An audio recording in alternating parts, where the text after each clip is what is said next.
Jay Crawford, Adam the Bull, Garrett Bush, Dustin Fox, Jason Lloyd, Tyvis Powell, plus, ba-da-da-da-da, you're loving him, Mikey McNuggets.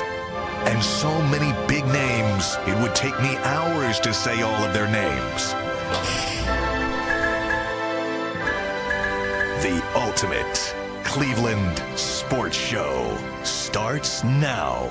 Booyah! Welcome, everybody, to the latest edition of the Ultimate Cleveland Sports Show, along with G. Bush, Dustin Fox, Tyvis Powell. I'm Adam the Bull, and we got a lot to get to on today's show. We've got Anthony, Mike, and Steve behind the glass. Earl is here as well, up in the perch, and we've got always Brown stuff to talk about, whatever shenanigans they're up to today. We're going to play a game where we try to decipher what Kevin Stefanski is really trying to say. Good luck with that. I think we may all struggle with that one. And so plenty of Browns talk later in the show. We'll maybe hit on the World Series in overtime because that was just crazy. I don't know if anybody stayed up till 3 in the morning. I did not stay up till 3 in the morning. I had somebody on our show this morning said they stayed up till 2:30 and passed out, and it ended at 2:50. Yeah.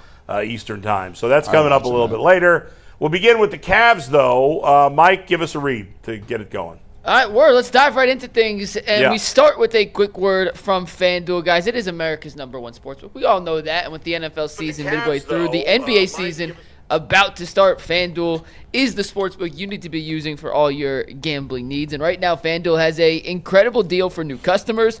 You can place a $5 bet, and if that $5 bet wins, you get 300 bonus bets to use across the app. That's right, you heard me right. Place a $5 bet as a new customer. If it wins, you get $300 to use across the app. So what are you waiting for? Visit FanDuel.com/UCSS to download the FanDuel app today and get started. You know, it's funny. I saw, as I'm driving downtown, I don't know if any of you guys, none of you guys are coming from the west side, but as you're driving downtown from the west side, just before you get to Progressive Field, there's a huge billboard for FanDuel, and it's like, it has a picture of the Browns on there, and I can't remember exactly what it said, but it said something like fun, and I'm just thinking to myself, no, right? Yeah, gambling is fun, but the Browns are not fun. There's nothing fun about the Browns whatsoever. We'll get to that later.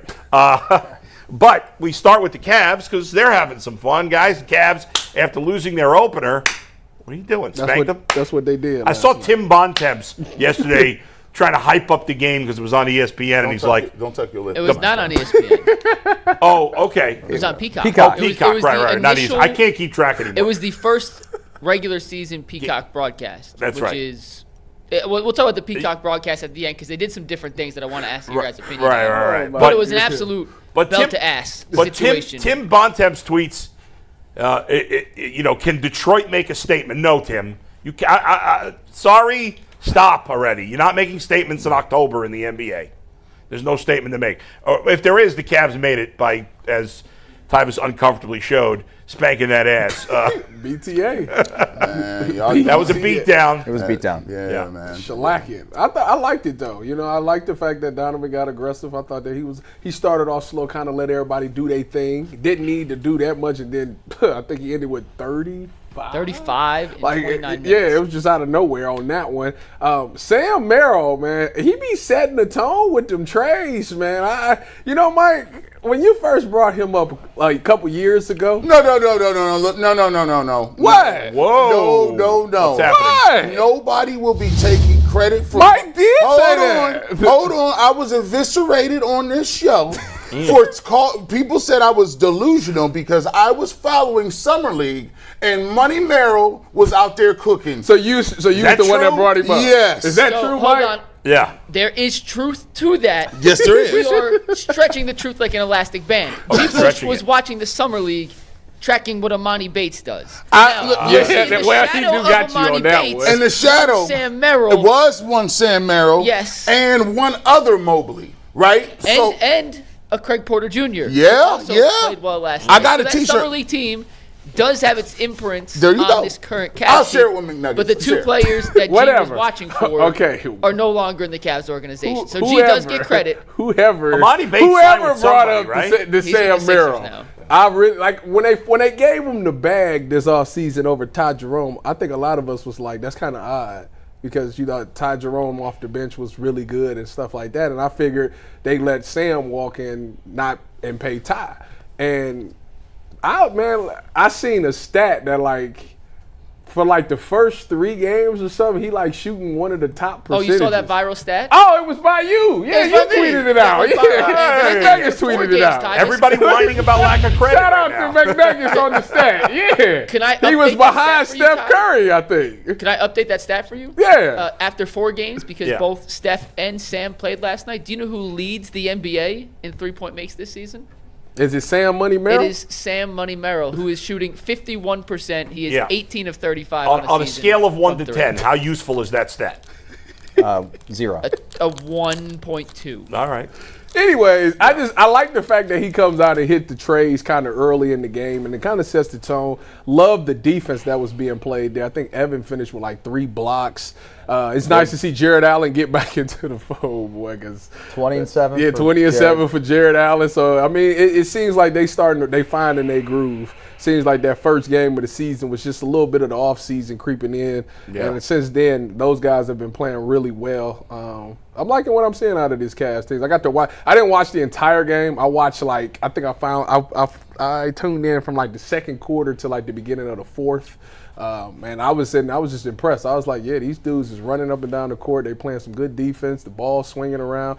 Didn't know Donovan kind of took the night off on the facilitating side. I don't know. Yeah, I don't think he had any assists. He had 2 or 1 or 2 or something like that. Yeah, that was weird. Yeah, so he went for his. But if he gonna give me 13 or 18, I ain't gonna say nothing to the guy.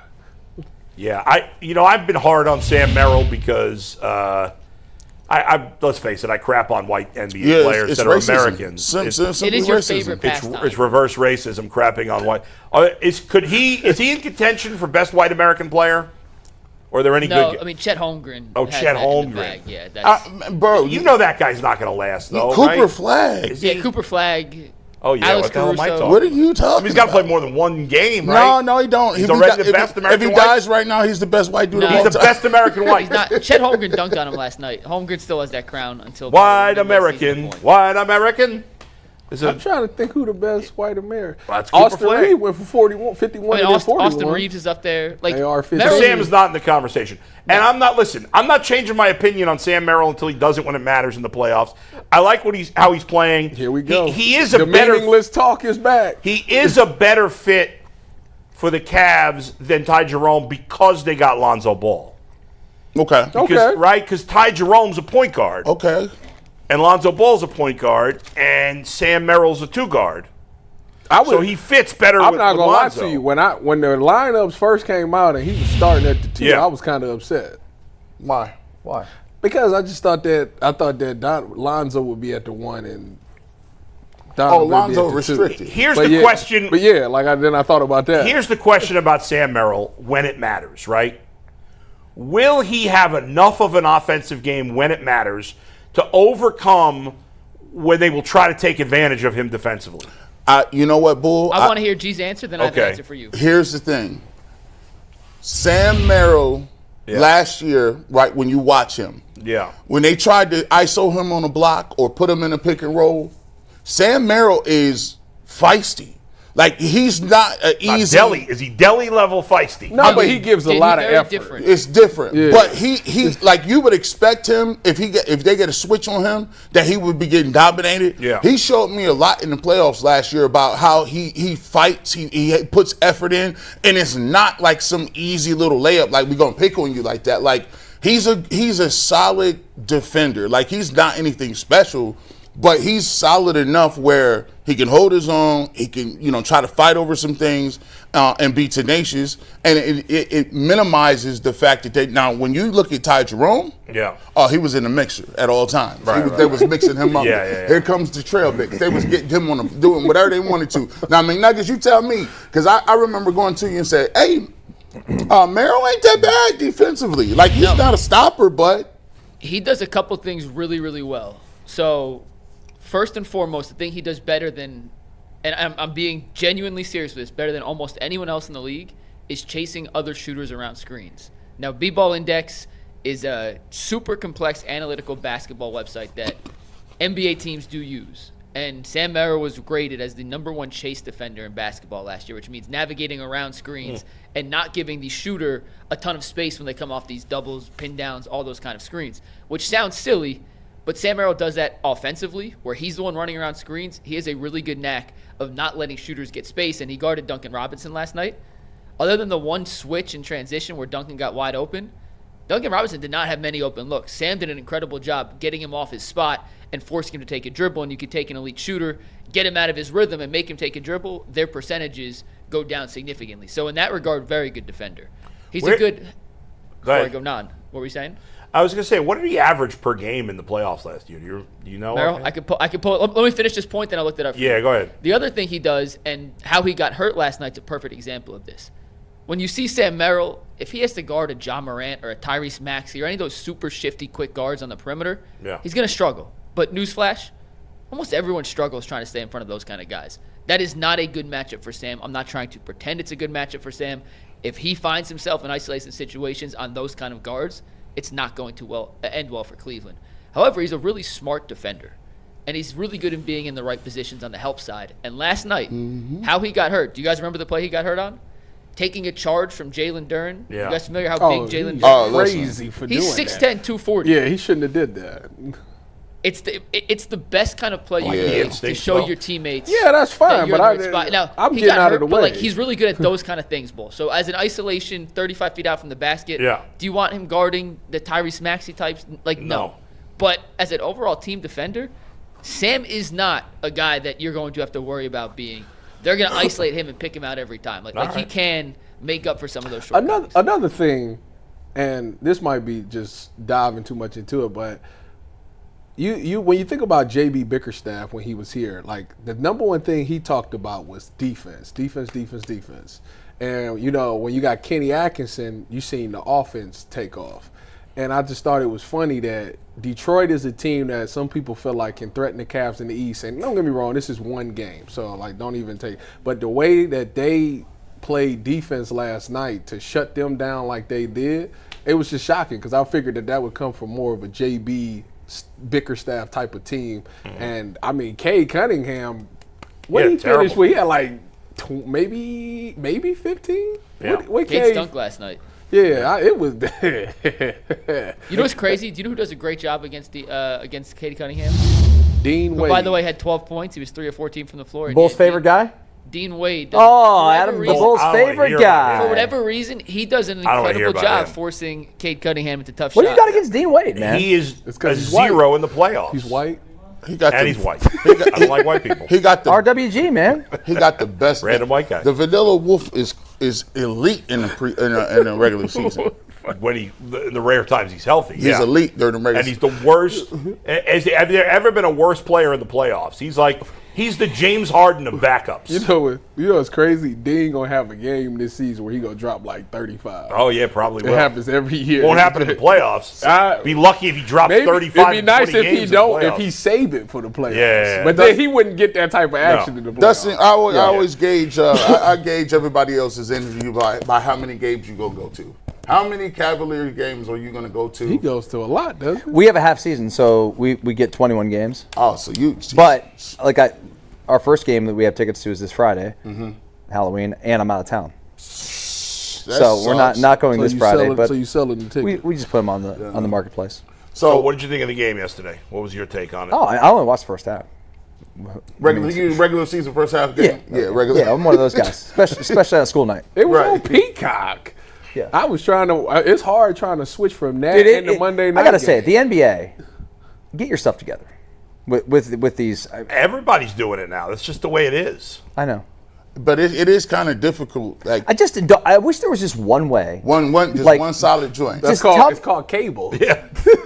But and we have cable. Yeah. We have cable, but I actually use my YouTube TV more than I use the cable. It's so much easier. It is. It loads quick.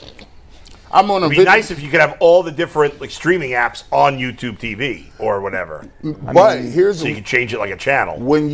That's what Apple TV sort of does. My wife is an accountant, so she had a spreadsheet of all of the different services that we got, I have it too. and it was nasty work. We still do. Are we still sponsored by Rocket Money?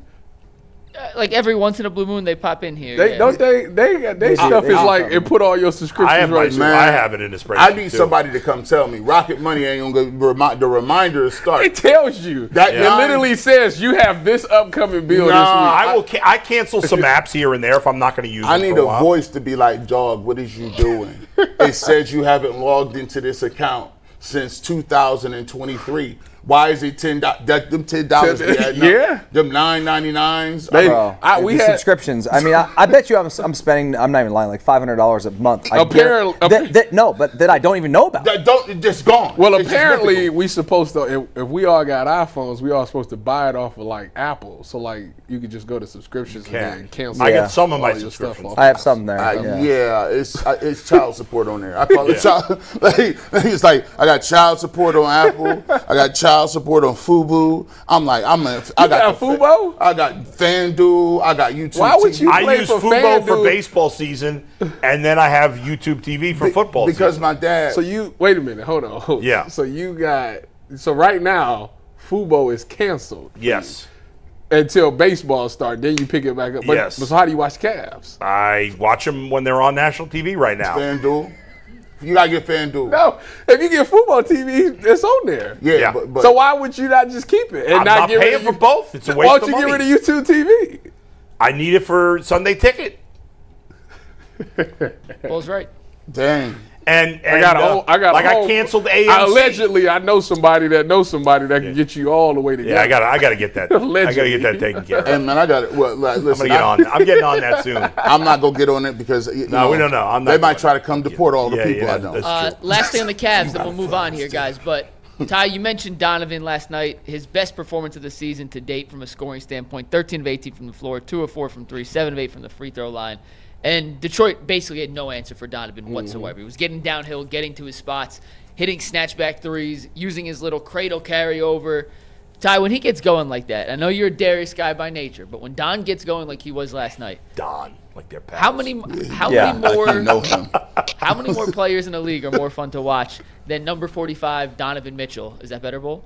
When he gets in the zone like he was last night. I would say it's only like a handful of people that could do what Donovan does. You know, when Donovan is feeling it. See, what I respect about Donovan over a lot of players, him, like Jalen Brunson, like Luka, like when they get into that mode that they win in this game, it's nothing anybody can do. But the reason that I respect it from guys like Donovan and Jalen is because they're not the biggest guys. Like he's 6'1", I think, and he's able to do the things that he's doing. Like to just completely take over a game, and no matter what you do, you can slide double teams, you can try to stop him at the 3, you can force him off the 3. No matter what you do, he's gonna find a way to score. Like it takes a special player to be able to do that. So I always love watching him when he's doing that. I think about like last year in the playoff game against the Pacers. What was that, game 3, where he had 49 or 48, whatever it was. Yeah. Like he was unstoppable. He was on one leg. Like he did that on one leg. So Donovan has always been that. It's always been about, my thing for him for the next step is, we know you can do that. In playoff moments, I still want him to get somebody to go with him. Like I still want him to be able to kick it to somebody else, because I know he can finish and do all those things, but like you're gonna be out of gas when in the last seconds of the game. We haven't even talked about your boy Mobley, Mike, who was the best player in the game. He game. had 3 blocks. No, he wasn't. He had 3 blocks last night. He did. Evan Mobley did not play well last night. He was 4 assists shy of a triple-double, was he not? He had 15, 11, and 5. Or 5 assists. I don't know. I didn't think he played that well last night. Hey, man, listen. But he was efficient. No, 5 of 10. no. You want him to shoot more? Well, Donovan was hogging the ball. I do want him to shoot more, but he's taking too many mid-range jump shots. I don't like the shot diet of Evan Mobley early on. Like, I'm sorry. Yeah. Mike has said when Kenny Atkinson got here that Kenny wasn't a big fan of mid-range shots. It's either backdoor cuts for layups and dunks or 3-pointers. So when you hear Mike say he's not a fan of the mid-range, that's why. I hear you, but like, and I've been harder on Mobley than anybody, but he's not going to score 25 every night. I know he didn't take a lot of shots, But I like seeing him get double-digit rebounds, and I love the 5 assists. He's been It's much a better. solid game. He's much better. He wasn't It's a bad. solid game. He was fine. When it comes to Mobley, like when you watch this through 4 games, and it's 4 games, small sample size. Yeah. I thought his handle would be tighter coming into this season. Yeah. And his handle isn't tight enough to where he's able to get around guys. And of his 51 shots this year, Bull. Yeah. Tell me if you like this number. This is just me and you real quick. Yeah. Basketball aficionado, basketball savant. Yeah, sure. He's taken 51 shots, 37 have been jump shots so far. Is Yeah, that that's the right not- balance? No, that's terrible. And that's kind of where I'm Yeah, at. Like, yeah. he has to. I'm all for the threes. Yeah. And at 6'11" with his athleticism, he can make those mid-range shots. Yeah, I'm not he's gotta even get saying to the basket more. I'm not saying they're bad shots. I Yeah. just want to see him. Hey, when you get cut off the first time, give me a little dribble Yeah. counter and finish through contact. Try and use your strength. He Yeah, had that that- little that's deceleration less than step 4. last year. I I feel just like want to he's- see as many mid-range He fadeaways. does- I does- hear you. 4 in the paint per game. He does. So here's his problem. So like he said, he getting 2 to 3 dribbles and he getting cut off. Like, where's your secondary move with that? Also, I want to see a pet move in the post. If you get a pet move and you work that, then you could work a combo with that. You could be like, okay, well, here's what I'm gonna do when you overplay on that. Now I got a counter to that. When he get the ball down in the post, it ain't really a jump hook. It ain't a fade. It ain't a drop step. It's none of those things. Where is Jared Allen at in those moments? Okay, I see where you're going with that. Paint might be, A little clogged down. A little bit. That's Jarrett's played better. We killed him after the first game, deservedly so. And honestly, nobody cares what he does in the regular season. But to be fair about it, he's played well since that first game. if you're going, and like Mike said, if you're going to shoot medium range jumpers, you better be DeMar DeRozan or KD. LaMarcus Aldridge. LaMarcus, like that when level of you efficiency. better- that better knocking be them that automatic. money. Like when you hand down, man down. Like like I'm hitting he's that not. all day. He's not. And I just think he working on his outside game. I think he know he can get to the cup. The whole regular season is a tune-up for the playoffs. That's all it is. Exactly. And listen, it's just a 4-game sample size. Like this could all change, but his points per game are up. He shot 57.5% from the floor last year. Right. That's a 15, 16 point Again, drop last 4 year. games. So I'm just way giving overreacting. you the context that we have. I don't think it's the end of the world. I'm still how as many high as points I've per game ever is been not on up by Mobley. much. What'd you say? His points per game is not up by much. How many more Because he's missing threes a has he bunch of taken, mid-range though? shots. And again, it's 4 games, as Bull said, so Yeah. it's not the biggest sample size. But how many more threes has he been taking? Yeah. Mobley on the season is averaging, I'm going to guess over 5. I can pull it up here. He's averaging 5.5 threes per game, which is 2.3 more than last year, which I love to see. That's a Yeah, huge so love to see that's this, why the percentage is down. The Right. overall percentage. I'm trying to figure out. That's true. This year it's been 4 players with 50-point games. SGA. It's not that big a deal anymore. Yeah, 50 points. I didn't think 50. 50 points is not what it used to be. Man, yes it is to me. The 3-point shot is a joke. Aaron Gordon got a 50-point Lloyd game. Markkinen have one. Lloyd last- Markkinen had 51 last night. I'm proving my point that 50 points is It's only not what four- it used to be. It's only 4 people, though. Let me tell Now you. it's a 60-point game. Let me destroy your 80s for you, boo. Yeah. 55. 55. Destroy. Like, Let me- double nickel. Well, if it's 55, SGA the only person that got that this year. Let me get Go the ahead. 80s Kill up the out of 80s. here. Kill the 80s. Let's get Excuse that. me? There are more. The players today are more skilled than they have ever been at any point in time. That's a fact. I don't agree with that. That's a fact. Bro, like They're bigger. Bill Cartwright is not skilled. You want to keep going? Charles Oakley is not skilled. You want to keep going? Type of skill. You want? You're not bringing up superstars, though. I mean, those guys weren't superstars. Laurie Markkinen ain't a superstar. He had 50. 51. Respect it. Guy, with the 3-pointers become so easy. But guess what? Guys weren't shooting 3-pointers like Whose that. problem is that? The game was different. The 3-point line, big You're sitting telling- there. you're telling He said they weren't doing it back then. Well, they're more skilled now. Magic would. Magic wasn't shooting nobody's jumpers. No, Magic Did you see was- his, he was to his shooting push hooks. shot? Listen, He was hitting jump Magic hooks. would be averaging 20 assists a game these days. Yeah, but Probably. but He'd be guess what? averaging 20, 10, and 20. But Gilbert MJ would average 50 a game. would. You got a couple dudes getting buckets back there, but overall, look at the teams. I can go team by team. Mikey, Hot we're Rod going down Williams. a bad road, Mikey. Hot Rod Williams was not cooking. The people are more skilled today. I don't agree with that. Here we go. I don't The agree. league is What? 100 times more skilled than it was 10 years. Thousands, I don't exponentially. agree. 3 They're million times guys are more more skilled than it was 10 athletic. weeks ago. They're bigger. I don't know that they're more skilled. They're 100% more skilled. All right, we'll agree to disagree. Mark Eaton was not shooting threes. It was a different game then. You needed a different skill set then, yes? So are you saying? I'm saying the guys that they now are more skilled. They're softer. Will you admit that? Yeah, they're softer. Listen, there's definitely more players that can do more things now. But the elites back in the day are every bit as skilled as our current players. You want to say the depth of skills is better? I'll give you that. That's what I'm saying. I will grant that. There you go. Because like you're trying to make the argument about Lauri Markkanen, and there weren't Lauri Markkanens back then that could do 50. That's fair. The depth of skilled players is better. I'll give you that. Here we go. We came to a nice compromise. But the top players then, it wasn't like Detlef Schrempf wasn't going for 50. No, but he was really skilled. But he was really skilled and good. See, this is why Chambers. You see how we came to a conclusion now. If I was Jay, we've been still arguing halfway through the break. What do you think Detlef Schrempf's career high was, real quick? His career high? Yeah, just out of curiosity. 34. Very, very close. But guys, again, they didn't shoot threes then. It's not an apples to apples comparison. Can I see how close I was? I'm just saying. How close was I? At 36 was his career high. I said 34. And by the way, we got to take into consideration pace.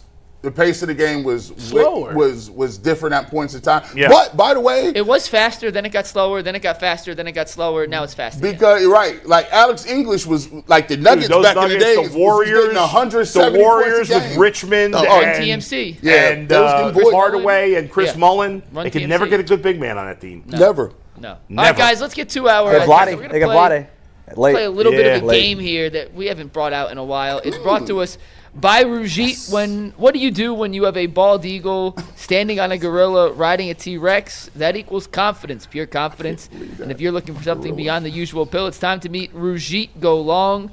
It's not just another ED pill. It's a total game changer for confidence. If you're ready to level up your confidence, head to Roujit.com and use promo code LOCKEDONNFL for 15% off your first order. That is Roujit.com, Rugiet.com. Make sure you use our code so they know we sent you. All right, guys, Kevin Stefanski spoke to the media yesterday. He gave a 12-minute press conference, and we've talked about it a lot on the show, that it's just sometimes hard to truly believe what Kevin Stefanski's saying. He just says words. He doesn't really answer any questions. Yeah, so I picked 5 bites, and I included the question so you would know exactly what was asked and exactly how he answered from his press conference yesterday, and we're going to run it through the Coach Speak translator. So I'm going to play you a question and answer from the press conference yesterday. You guys tell me if A, you believe Stefanski, and B, what's he really trying to say? This is the first bite from Kevin Stefanski yesterday. Yeah, Kevin, when you talk about what you can do, and yesterday you mentioned that you're going to stick with Dylan going forward. When you talk about looking at every single thing, I mean, is play calling? I mean, like, is that something that you'll look at? Will you think about letting Tommy have a shot at it, or what are some of the things that you actually can do to change things over this bye? Yeah, I think I need to spend time on all those things, Mary Kay, and I think it's by position we have to be better, and we have to put our players in better spots, if you will, and that includes every position. So we'll look at all of it this week and make a decision coming out of the bye. Yeah, he said nothing. What does he mean? He doesn't. How would you? Oh, he's saying no. Tommy Rees will not be calling the plays. That's the translation of that. Tommy Rees will not keep calling plays. They're not changing any. What are they going to change? They're not changing anything. There's nothing to. What can you change? You could change the quarterback. You could change the play caller. Yeah. You change your attitude. You can answer questions. Yeah, I mean, listen, fans want change. They want something. They want, it's bye week. The most normal teams would make a change, whether it be a firing of a head coach or a coordinator or something, just to kind of keep the natives from being so restless. But it doesn't matter. They're not going to. They don't care. They're just content. I mean, Andrew Berry he's got no answers, so he's not going to talk. So I mean, there's a lot of stuff going on right now. But I'm just telling you right now, the next 10 days it's going to be like just this every day, bitching, complaining, moaning, and nothing's going to happen because they're not going to make any changes midseason. Stefanski and Berry are behaving as if their job's not on the line, in my opinion. Correct. Yeah. So, and maybe it's not. I might not be. I don't know. Yeah. That's the way they're acting makes you think they're not in jeopardy of getting fired. I think they find a way to win 2 more games. They good. That's sad. That's stupid. That is just. Well, the owner said you just can't lose 3. You can't win just 3 games. Now listen, things could get interesting. Like, what if the Jets blow them out? Well, the Jets could put up 39 points. They just did against the Bengals on the road. So it ain't far-fetched. Here's the thing you hope for. Did I read this stat correctly? The Browns have lost 12 straight road games. Did they go winless on the road last year? Who they beat on the road? They haven't won on the road this year. I know that. It ain't even close on the road. No, they can get both. They got smoked in the playoffs on the road. You know what's sad? When Yeah. I watch these games, Their last road win was Jacksonville, week 2 of last year. And what was their record on the road last year? 1-8 or 1-7? 1-8 because they So, had yeah. 9 road games. 12. So they've lost 12 straight 12 road straight games since the road first games, road game what's last sad year. is you watch these games, and the moment that the opposing team scores 20 or more, It's over. It's Over, over. yeah. It's If they're down 2 scores, 2 touchdowns. over. Yeah. No chance. You look, man. You know how sad that is? I really- You sitting there, when they scored that touchdown to Hunter Henry to make it, what was it, 16-7? Yeah, it was like done. Done. Over. It's over. It's hard to, and I try not to, because media don't play. We don't play. But we've given Kevin Stefanski, we've handled him with kid gloves since he's been here. And I get it, because he's a guy who we didn't have much. He's been the best that we've had. He's had some accolades, and he got his Coach of the Year, which is AKA Citizenship Awards at school. When you weren't smart enough to do nothing, but you really didn't have perfect attendance. So they just said, hey, let's give you the Citizenship Award. Yeah, you were a good guy. You didn't come to school and fight. You listened for the most part. Here's this certificate so your mom and dad could think you did something. You didn't do anything. You're not special. You're just a regular person. That's not fair. Yeah. To say that about his coaches of the years? Yeah. That's not fair. Why not? That's not fair. Who? The first year he overcame COVID. That was a hard time for everybody. Everybody overcame COVID. But y'all had kids at home. You overcame COVID. I agree. Gee, I don't think it's fair either. And then the next year, like, he went through 3 quarterbacks. But it doesn't really make you. It doesn't make you the best coach. It's just a coach that had an unexpectedly decent season. He overcame circumstances in both of them seasons. Okay, like, so that maybe the regular coach may have not. Let's just say that. So let's give him the Perseverance Award. The Perseverance for the adversity. All right, if you want to say that, I agree. There you go. Listen, I'm not gonna strip his medals like Marion Jones. I'm gonna let you keep your medals. But Marion Jones, man, that's a great reference. But here's the thing. Kev. You just told us. Thanks for the question. I'm not gonna answer the question, and I'm gonna give you something that's disingenuous to make you feel like maybe I did answer the question, because you really didn't. At the end of the day, he's going to continue to do the same things. And by the way, he is the play caller. He designs the plays. So what do you mean we have to? What do you mean we? Yeah. You call the plays and design them. What do you mean we have to at every position group? If I'm the offensive line coach, I'm like, bro, I had nothing to do with this, bro. You just told us we was going to run this play and it don't be working. It's unbelievable that they can't score more than 13 points. It is hard to believe. High school. It's a shame. It's high school, man. It's a different ball game. I go watch these. Did Dillon get sacked this last game? Yeah, one sack. He was hit See, twice. so you can't even really blame it on the line this time. I said that yesterday, and Jay rolled his eyes at me. Jay was out of pocket. See that? All right. See, that's what it is. Like, it wasn't like he was under pressure much. I didn't think so. He got hit twice. Yeah. Twice. The offensive line in the passing game was acceptable yesterday. It was horrific in the Sunday. run game, and it was certainly serviceable in the pass game. Yeah. Some of the these stick routes and these little sit down check with me. The biggest play David Njoku had was a check release. I'm gonna block and release to the flat. That ain't a route. Gee, their most explosive play came from a jet handoff onto a receiver that gets one touch a game. That's actually had the most explosive play in back-to-back games, but for some odd reason we don't see him. And it's just as bad as the talent is. He is just as Malachi bad as Corley is his name. And shout out, I'm gonna give him credit for this. Western Kentucky, 3rd round pick. I remember him. Yeah. I remember he was nice back Hilltoppers. then. Yeah. I'm gonna give him credit because I was watching his blog, and Quincy is kind of slow to come around on Kevin Stefanski. He was a little slow to come around on him, but he said, I I don't think it's the scheme. I think it's the concept. He's like, everything is condensed in a phone booth. So it's like, hey, you got everybody in the middle and you're using these big formations in order to try to trick people into thinking that you are going to run the football, but they don't respect your run game. So they're just sitting there looking at you like, yeah, you can't bully us up front. We're going to get you up out of here. And then they can't make a team go to nickel to save their life. You playing the Browns, they doing base. I thought the Patriots played nickel. What's the Marcus Jones? I think he was playing nickel. I'm playing all backers. Why would I put? I got base in. The linebacker's the one who's picking the ball off. How you get baited by a middle backer?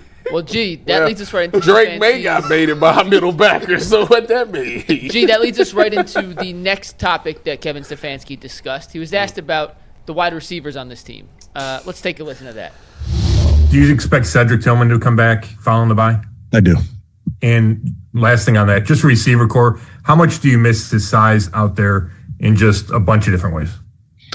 Yeah, listen, we like the guys we got. Obviously, we have some guys that are smaller, fast, that type of thing, but we like the guys we got. But it would be good to have Ced back. Said it twice, G. Said it twice. Firebull fence. I'm getting angry at Mike just for making us listen to these. Firebull fence. So Tyvis is spitting all over me. He's like Bull over here. He's like firebull fence. So every time, you keep that clip. You're good, man. Sorry. Keep that. Please keep that clip, McNuggets. COVID yourself. Because every single time we talk about receivers and we kill how bad they are and why the offense will not run, we sit up here and say, well, what do you think? We don't have receivers. That man who picks the receivers, coaches the receivers, and routes them up, he told you he likes what he's doing. Yeah, if he likes all these players, then he's responsible. He's responsible for it. If they're all good, then he's responsible. Cedric Tillman had missed how many games? And he that close to the top, I right? believe That's a shame. He's played in 4 games, so he's missed 4 games. He sucks. He's not good. He's terrible. I don't care if he come back tomorrow. I can't believe He's talking about him like he's Megatron coming back. I can't believe Like, well, we got the little guy. We got Larry Fitzgerald coming back. But it's going to be good to have Tillman back. I'm not gonna lie to you. I kind of missed the guy. For what? Man, to see his body? to see somebody else, because this is sad. It's sad. Would you trade the entire? Recognized. That's what I'm saying. It's Would sad. you trade every offensive member of the Browns roster for Megatron at his current age? Yes. Yeah, I would. Yeah, I would. Instantaneous. The fact that they had to ask about Cedric Tillman. Oh my God. He's oh my goodness. What is he gonna say? It's not like he's gonna come out and say, why wide receiver room stinks and I hate all of them. Why not? I was about to say we need to be better. Why not? What's he got to lose at this point? We need to be better. Y'all know that he's got to undermine his GM at this point. Yeah, and I don't know. And dude, you said it. Like if he's got job security, why can't he say these guys have got to play better? I'm sure it's not his style. He did say that. It's not his style. He literally starts off the press conference we got to do better. I got to do better. Yeah, but I mean that was his opening statement. I did not cut that because it's the same thing. He literally says the same. Redundant. So he does say that. You guys played, and you guys have heard good coaches. You heard bad ones. You see some coaches that motivate you, some coaches that you be like, bro, this dude. Like, if you hear that, are you like chomping at the bit to turn everything around? Like, what's your mentality when you go to a bye week and the coach says, I'm not going to do nothing different? The thing about that is, we don't know what he's like in the locker room. Okay. Like, we know what he is in press conferences. Like, in the locker room, it might be a totally different dude. Like, he might be in there cussing people out. Like, I don't know. I'm not in there, so I can't tell you what he's doing. But Tyvis, you know this too from playing. Sometimes, like, if it's not working in the locker room, sometimes you have to just maybe put a little something out there just to get a little fire lit. Yeah, it's true. A couple of the coaches that I played for that I respect a ton that would do that. Number one, Mike Tomlin, and number two, Harbaugh would, in a respectful way, kind of just like let it be known what's going on. If you need more out of a certain player or a certain position group, I don't think there's anything wrong with saying we need more out of those guys. Like, what's wrong with, you're not saying our guys suck. Right. You're saying like we got to have more production from our receivers. Yeah. Like, what's wrong with that? You're not calling any specific individual out. Right. So why can't Kevin Stefanski do that? I don't know, but he need to find a way. Is it true that Jeudy walked out and didn't say nothing to nobody? They tried. Yeah, we have a quote on Jeudy coming up. Yeah. That's the fourth one on the list. Let's hear the third one. Who put up? Somebody put up a stat on Jeudy, some efficiency stat on him, where he's having the worst season in the history of football by a wide receiver. EPA. He's got like a negative 37. He almost made me spit up my energy drink. Not good. All right, this next one was about where the Browns stand heading into the bye week. They only have 2 wins, but they're also 2 games out of first. So someone asked Kevin, "Hey, Coach, how do you balance playing young guys while also being in the hunt?" This was Coach Stefanski's answer.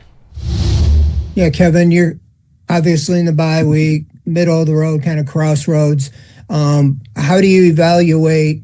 You're playing a lot of young guys, but where the organization, where the team is versus this topsy-turvy AFC North, 2 games out of first place at the midway point. So how do you balance that, with 9 games to play? All in or continue, and just what's been going on?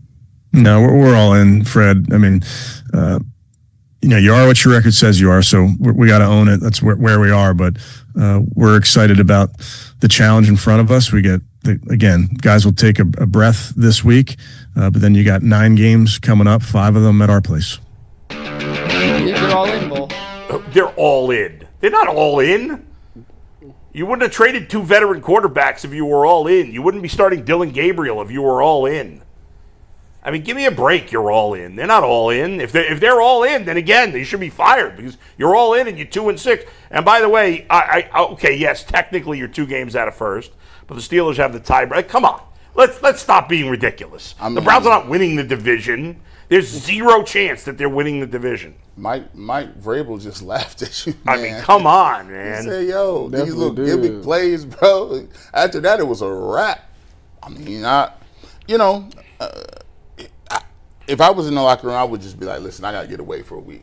For sure. They are. That's why everybody did. I gotta get away a little bit. They was there. They probably had to come up today for a little meeting, and they probably gone. You gotta hit the reset button. You gotta go look at your family or something that motivates you because right now this ain't it. And you putting in all this work every week, and this is the result. And you got people having 5 sacks games and still getting blowed out. Like that's wild to me. This man had 5 sacks and they lost by double-digit points. I wonder. It wasn't even close. I wonder if we could look this up, but it would be tough. We'd have to do it off the air. But Myles Garrett's just the 20th player in the history of football to have 5 or more sacks in a game. It's unbelievable. We talked about it this morning. Yeah. I wonder what the record is of the teams in the other 19 games. So someone talked about this. Bill Simmons talked about it in his podcast. I don't know the record, but no team had lost by more than 3 in the other 19 games. Oh, so there wasn't all one. So they either won or it was a close game. Or lost by 3. Yes. Yeah. You go out there like in basketball. I talk about Donovan going out there and just playing hero ball, or you talk about somebody just going out there having this all-world performance, and you do that, and it's not even the score is not even close. I would be mad too, and I understand everybody's on their. Oh, he got paid and he knew what he was getting himself into. Which is true. True. Yeah, I agree with that. But at the end of the day, it still sucks for him. Yeah. I feel bad. It's nothing you can do. It's like nothing you can do. It's Joe Thomas all over again. Right. Yeah. No matter how good you are, you're not the quarterback, so it's not going to make a difference. The premise of saying, well, you know what you got into is a loser mentality to begin with, because you're excusing losing and saying, well, at least you get paid. We all know we're garbage and not going to try to win. Yeah. That when you start with that premise, it's just you already know. And then, like Dustin, you just said it. Why don't we ever learn from anything? Think about the feats that Joe Thomas had. How many games in a row did he play? He got the record. He got. It was snaps, right? Then it was like 15,000 snaps. It was 10,672 snaps. There you go. So other just ungodly amount, stuff that no other human beings are doing, and he's doing this for your team, and then it doesn't mean nothing. Because we got people that are in the front office or the coaching, or we can't find players, and we disappear. It's nothing, and then we get another generational player, right? Another great lineman, and he does great feats like this, and we're still sitting here talking about people not putting people in the right position. It's just it's unsettling because we just wasting just talent like this, man. It's so hard to get 5 interceptions. Think about somebody got 5 picks. All right, if I got 5 picks and got blowed out, I request a trade. Nobody's ever got 5 picks. I would request a trade. I would be in the media. They lost. They go talk. They lose. You know how hard it is to even get to a quarterback twice. 5 to picks. snip one. You get 5 picks. There's no way you lose in that game. I don't care what nobody say. That'd be crazy. The most interceptions thrown in a single game is 8. God, dog. By Jim Hardy in 1950 for the Chicago Cardinals. That's not real football. I just feel like Nathan Peterman's the one that comes to mind. Yeah, what do you throw, 4? Ty Detmer threw 5, 7. maybe 5. In like 2 pick sixes? Did Peterman throw 5 or 4 in the first half? Jim Hardy has the NFL record I for just being said that, intercepted. Mike. Where you been? He's producing. Well, I heard Ty Detmer. I heard Ken Stabler. Tommy All Wade. We'll give him How grace. many did how many did So one player catch? guys that have played in my lifetime at least, Ty Detmer threw 7. Steve DeBerg threw 7. Ken Stabler Peterman threw 7. 5 in the first half, by the way. Ryan Fitzpatrick threw 6. That's the record. Peyton Manning threw 6 in a game. Bobby A. Bear threw 6 in a game twice. Testaverde. So did Testaverde, yes. Brian Sipe 2 times threw 6 picks in a game. How about most interceptions by a deep defensive player? Most interceptions by a defensive player in one game. Let's see. The record is 4. Who got 4 picks? Yeah, who got 4? Who's jumping? D'Angelo Hall. Wow. D'Angelo Hall. Shout out to the Delta Falcons. This must O'Neal have been and before the Kwame D-Hop Lassiter. stuff. There's been a bunch of guys Who that was have the had 4. next people? Delta O'Neal played for the times. Broncos. I remember him. Yeah. I remember Kwame him. Lassiter. I don't know him. There's a bunch of guys who had 4. Deron Cherry, Willie Buchanan. Okay. 4 picks is a lot, bro. Other names I never heard of. The other guys are 4 all. picks is crazy. I haven't heard of Delta O'Neal in so y'all long. defensive backs know after the first 2 times we not throwing over They ain't there. throwing that way no more. Like so you would probably have to get a tip pick. You would probably have to get an end of the half or end of the game Hail Mary. That's 2. If I get 4 picks in the game, And if you can't tell jump me one nothing. route, okay, that's 3. And if you overthrow the ball, that's 4. I believe that's the best way to Who's get the 4. only active player with more than 2 interceptions in a game? Active player. Is it a By corner? the way, Frank Minifield once got Is it 3. a corner or a safety? He's Hold more on. safety than corner, I believe. He is a Corner, safety, then corner, you say? Bull, did it happen in a Jets versus Buffalo Bills game? Is that what you're looking at? no. He said who is the only active player with 2 or more picks in a game? I'm looking at 2 guys who are active, Bull. Really? Yeah. Interesting. The guy I'm talking about is a safety. Well, here, let's give him the answer because we got 2 more sound bites. Kevin Byard. Jordan Whitehead also had 3 picks. I would have never got that. I would have known Kevin Byard was balling when Tennessee. Jordan Whitehead's not active. Is he not still in the Jets? He's not playing this year. Benny and the Jets.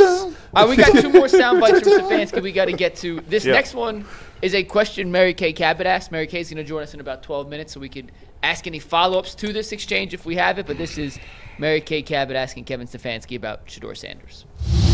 And then the other question that I had was about Shedeur not playing yesterday. And I'm pretty sure he mentioned in the locker room that it wasn't his decision.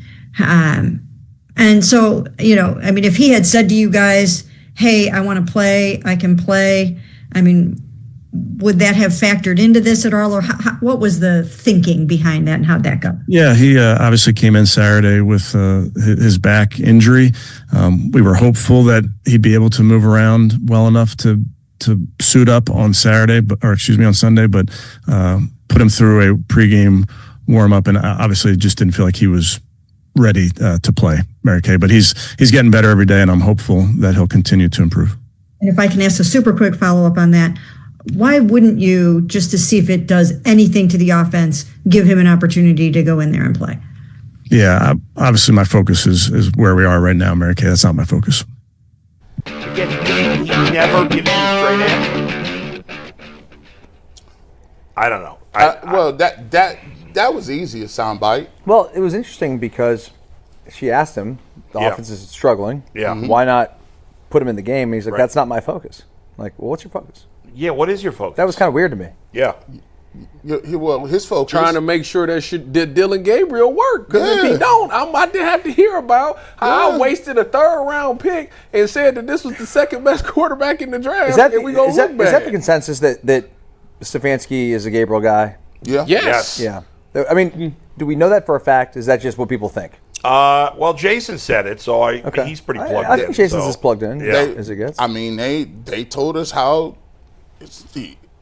Here's how you know. Just throwing everything out. He's been getting reps since day one. He got reps when they got here in OTAs. He got reps in rookie minicamps. He got more first-team reps than Shedeur Sanders then. He got more reps than Joe Flacco at one point. He got more reps. They traded Kenny Pickett because they thought he was a good choice to be a backup. Mm-hmm. He went into the football games when Joe Flacco faltered at the end of the games. He played then. He still receives first-team reps. It's based on what they telling me. Hey, look, I see. I think he's going to do his best to give him the longest runway to be successful. That's his guy. He chose him, and he's going to figure out during that bye week, you're like, I'm not getting him ready to play. I'm about to figure out how I can make Dylan Gabriel, the dude I chose, play well. So that's how he's moving. Rightly or wrongly, that's how he's moving. You know, it's easy for me to say because I'm not asking questions in a press conference, but I don't understand why somebody doesn't say, well, why won't Kevin Stefanski? Why won't Shedeur Sanders play? And if he doesn't answer, you didn't answer the question. Why won't he play? It's easy for me to say. Understand you got to have a relationship. It'd be nice just to hear, hey, he's not ready. He's not ready. Then say it. Have the balls to say it. I don't see a problem in that, and it's not really an indictment on the player. It's just okay, he's a 5th round pick, and we're bringing him along slowly. Say that. Why won't you say that? The problem would be that everybody would say, well, judging by what we seeing from Dylan, it can't be that much worse. It can't be any worse. It can't be worse. And that's what he would have to then answer that question. So the problem. I guess it could be worse. It could be you could throw 5 picks in the game. Sure. It can't be much worse. The problem is Kevin Stefanski won't help himself out. His lack of communication leaves everything to question or to up in the air. And when you leave stuff up in the air, people will fill in the gaps with whatever they want to think, right? So if you were more forthright about the way you were thinking about certain things, if he came in here and it's the bye week, he'd say, listen, this is going to be a truth serum bye week.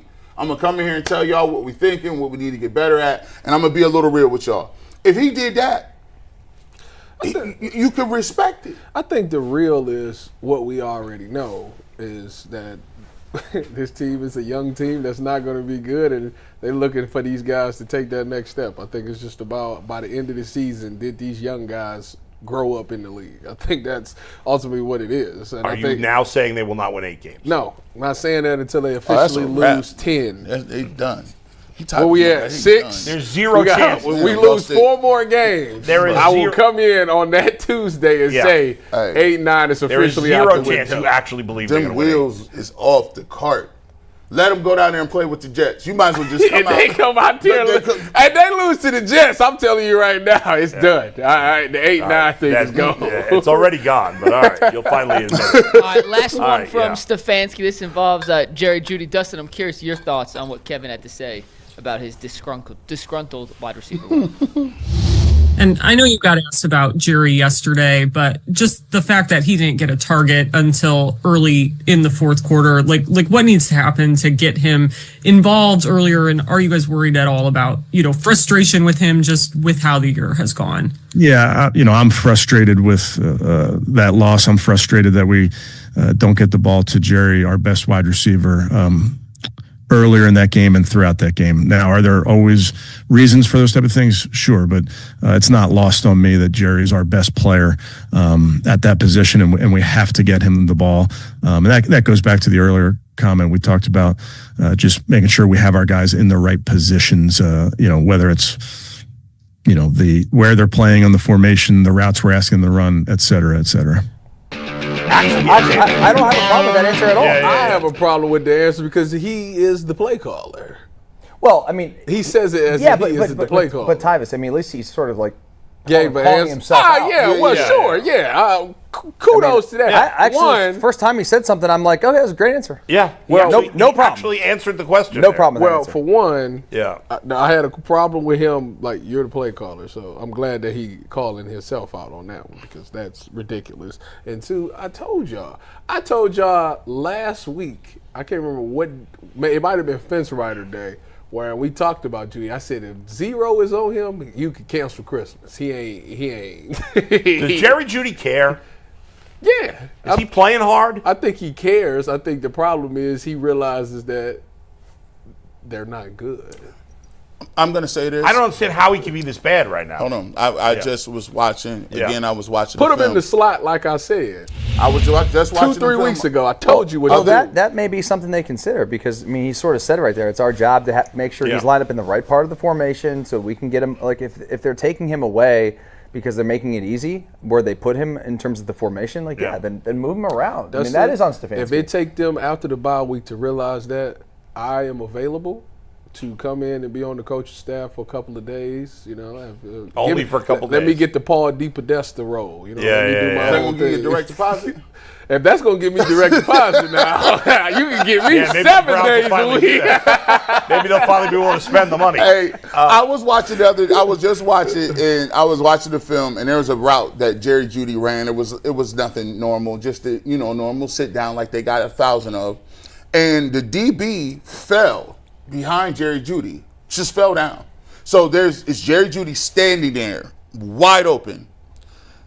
Dylan Gabriel looks at him, runs out of the clean pocket, and then throws him the football. Like, Jerry Jeudy just sit there, and he's like, there's nobody on me. There's nothing here for me. Guys were open at times this week. And the problem for the Browns is they have a shitty quarterback.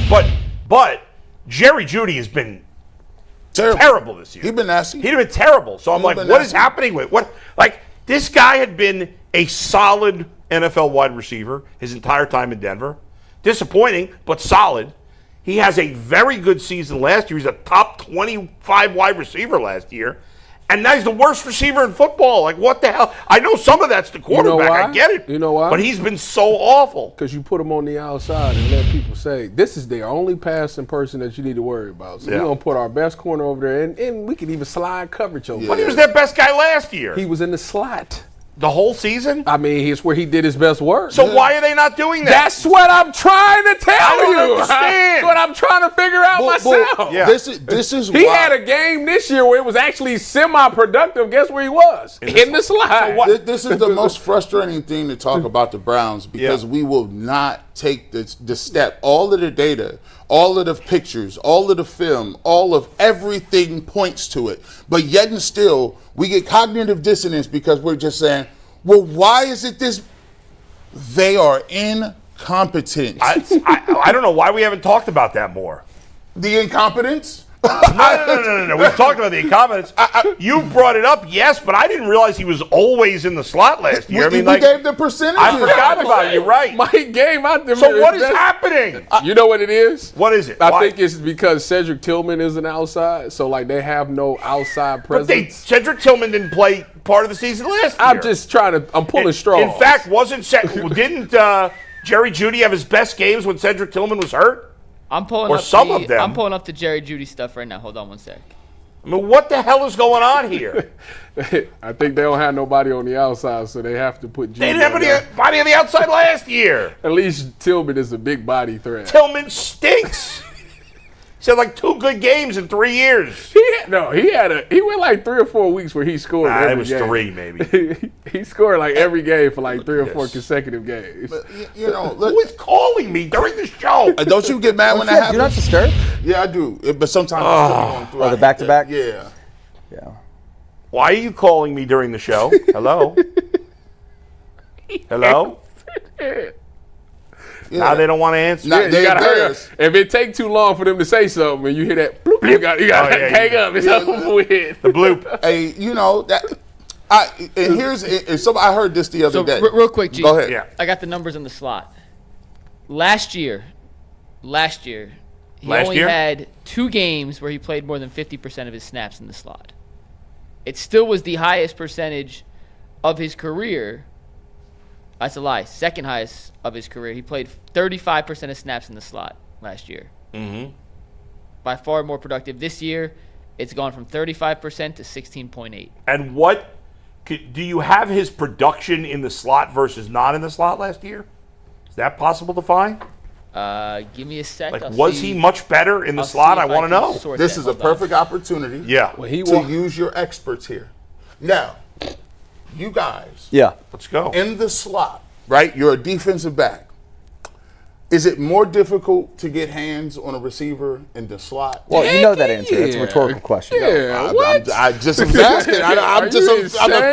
I'm a fat defensive lineman. I'm just trying to give it. So if you in the slot, you can't get hands on a receiver in the slot, No. and especially in the NFL, you can't touch him after 5 yards, so you can't get hands on the guy. Period. It's a free release. You know, this is an in and out thing. So if Jerry Jeudy is not the greatest speed demon off the line, and you put him in the slot, it gives him a little more creativity off the line, a little bit of a free release, get into his route a little quicker, right? Kind of a little bit, maybe. Yeah.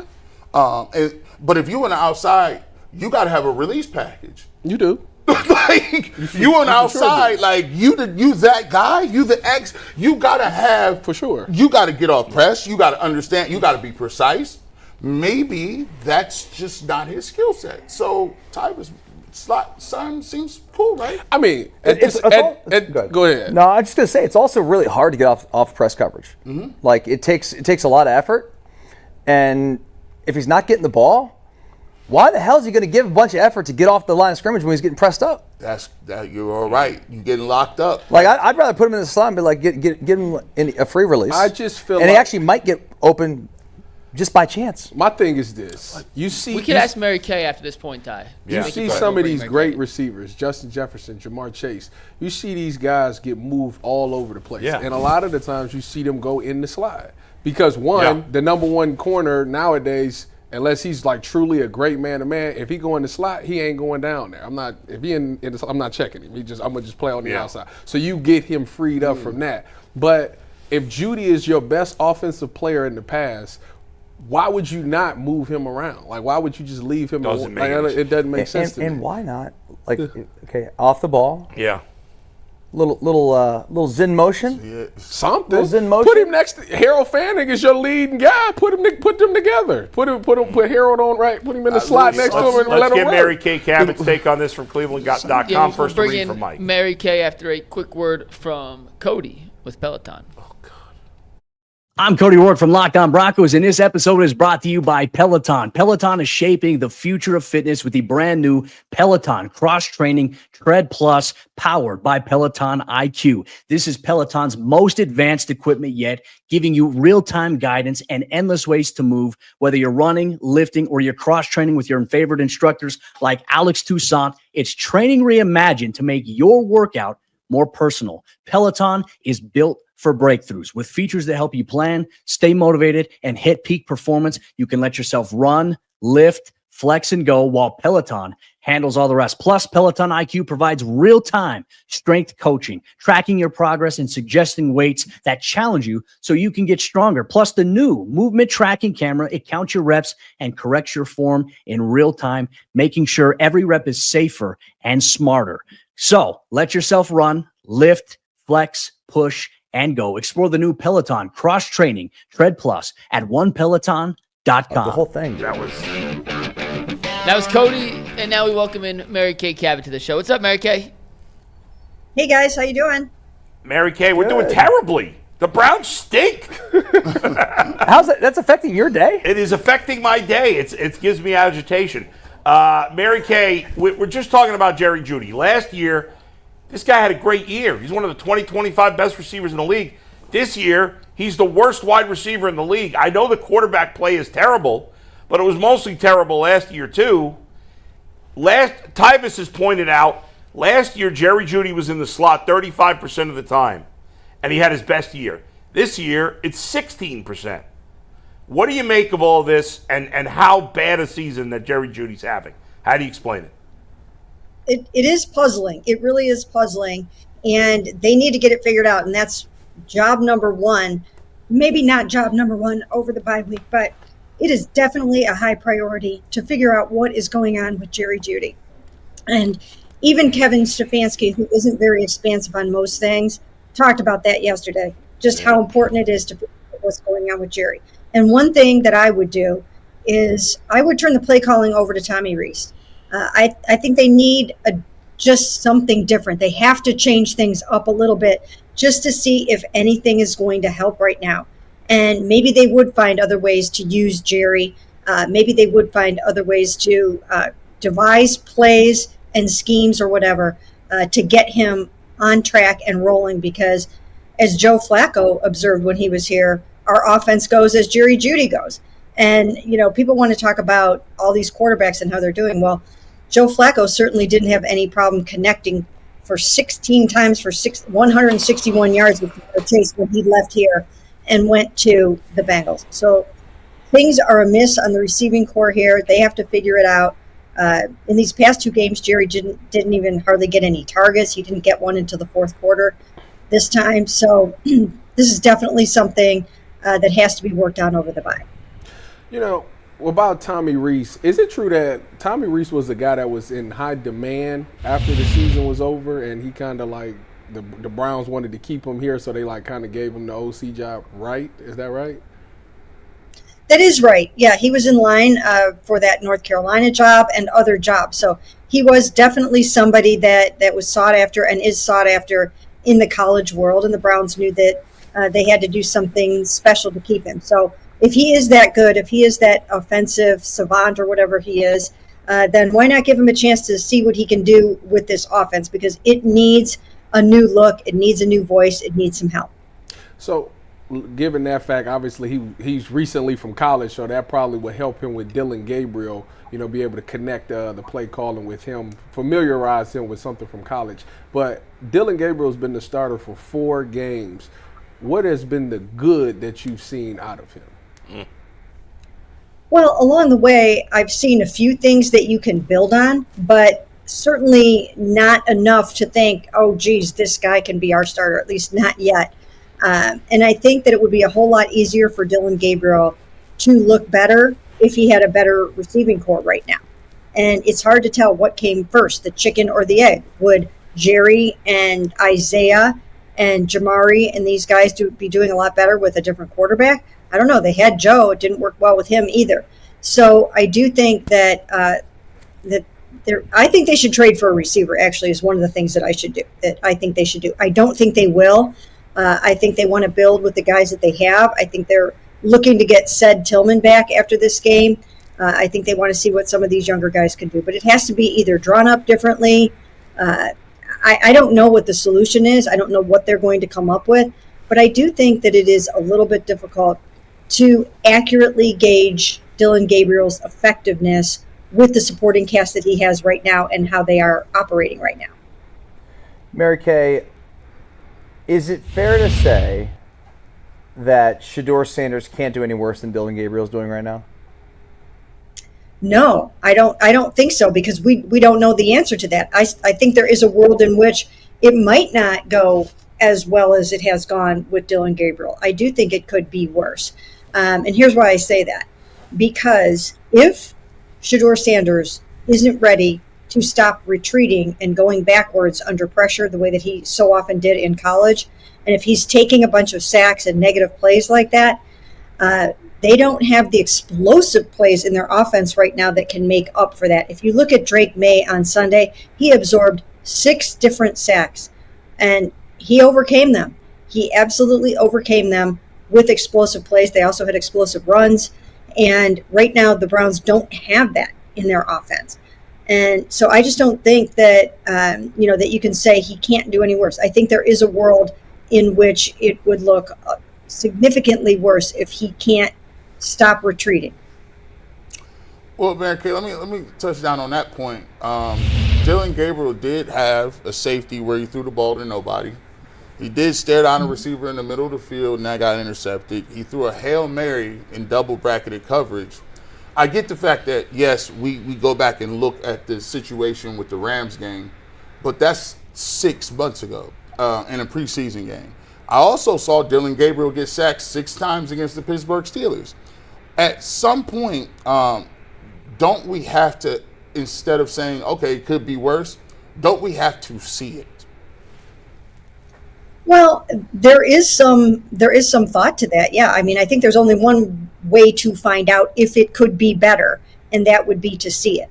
And if they're not doing that, then they must not think he's ready. They absolutely must not think he's ready if they're not willing to throw him out there. The thing that they might want to guard against is hurting a young quarterback's confidence if he goes out there and is just not ready for that situation and for the moment. And because we're, these two things don't have to be mutually exclusive. Just because they're saying or seeming to say that Shedeur might not be ready yet doesn't mean that Dillon Gabriel is doing a great job. It doesn't necessarily mean that. I don't think they have any great option at quarterback right now. I don't. I mean, unless Deshaun Watson comes in here and looks like the 3-time Pro Bowler that he was in Houston, I don't think they have an answer on their roster right now. Oh, my God. So, yeah. I just don't think they have it. I mean, I would be trying to find a way to get. I think right now, and maybe this is controversial, but I think that there are some winnable games left on the schedule. I don't think they're too far out in the AFC North. I think the AFC North is so weird this year that if they could stack some victories, they could at least make a little noise in the division. But they're not going to be able to do that without some better receivers and better quarterback play. And unless they get that somehow, then I think that it's going to be more of the same. I would be trading for a wide receiver, and I would even be thinking of some other option at quarterback. Mary Kay, I love your optimism, but I don't see it at all. I don't think they can win more than 2 more games, maybe 3. And somebody asked in the press conference, are you guys all in on winning? And Kevin said yes, but they're not. If they were, they'd go get a receiver, as you said. They wouldn't have traded 2 veteran quarterbacks. If they were really in on winning. So they're not in on winning. And in terms of the Sanders not being ready, here's why I'm not even sure I believe that anymore, because first of all, Dillon Gabriel doesn't look like he's ready to play in the NFL, and they've played him. So if they're not worried about hurting his confidence, then they shouldn't be worried about hurting Shedeur's confidence. And number 2, I can't trust their analysis of who's ready and who's not. I don't trust anything the organization does. For me, do you feel differently? Do you still have faith in the decision makers in this organization? Well, they have to show some things. We obviously know that they can field a championship caliber defense. We know that. They're doing that this year. It looks great. The offense is unsustainable like this, and it's going to tear apart a lot of things, and it could cost jobs if they don't change it up and get something different out of this offense the rest of the season. I don't know what the answer is. I know certain things that I would do. I don't know if they are willing to do those things because they are really looking, maybe they are looking more towards the 2026 season and the 2026 draft and just trying to build on what they have with the offense this year. But I do think that there is a world in which they can win. I'm not saying that they're going to make a run at winning the AFC North. I mean, please don't misconstrue that. Right. But they could end up with 5 or 6 victories. They could make things interesting. They could win some games. They could keep people from losing their minds out on the field and slamming helmets down and guys walking out without talking. I mean, it's getting too tense right now, and something's got to give. Well, Mary Kay, we talk about the wide receiver room, and a lot of times we hear we can't evaluate the quarterbacks because of the wide receiver room. We can't get an accurate gauge on what's going on because of the wide receivers. Well, you look at O'Shea. He says last week or a couple weeks ago, given he likes the receiver room, the guys are asking him to do everything they want, and we like our receiver room. We asked Kevin Stefanski. He says, hey, listen, we got some smaller guys that are faster. We get said back. We like our receiving room.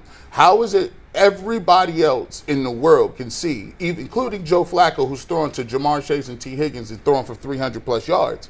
How is it everybody in the world sees that you lack receivers? However, this organization year after year after year after year consistently has said, we like our receiving room, and you're passing on guys that are in the draft. Amon-Ra St. Brown. You got the Schwartz of the Anthony Schwartz of the world. How is it that we give them an excuse? But they're picking these guys that we obviously see are not NFL caliber receivers. Well, I do agree. Every year, I'm always out there stumping for better receivers. I think that in today's passing NFL, of course, you have to have a number of really good receivers. Joe Burrow looked the way that Joe Burrow did all those years, or has looked the way he's looked, in part because he's had really, really good receivers. There are some organizations that really shine and excel at developing, drafting, and acquiring wide receivers. And I think the Browns need to improve in this area. I know they were looking globally at their pass catchers last year and including this year and including the tight ends in that. But you still have to have some really good wide receivers. And again, it's hard to tell this year what came first, the chicken or the egg. Are the receivers going bad because of the quarterbacking, or is the quarterbacking going bad because of the receivers?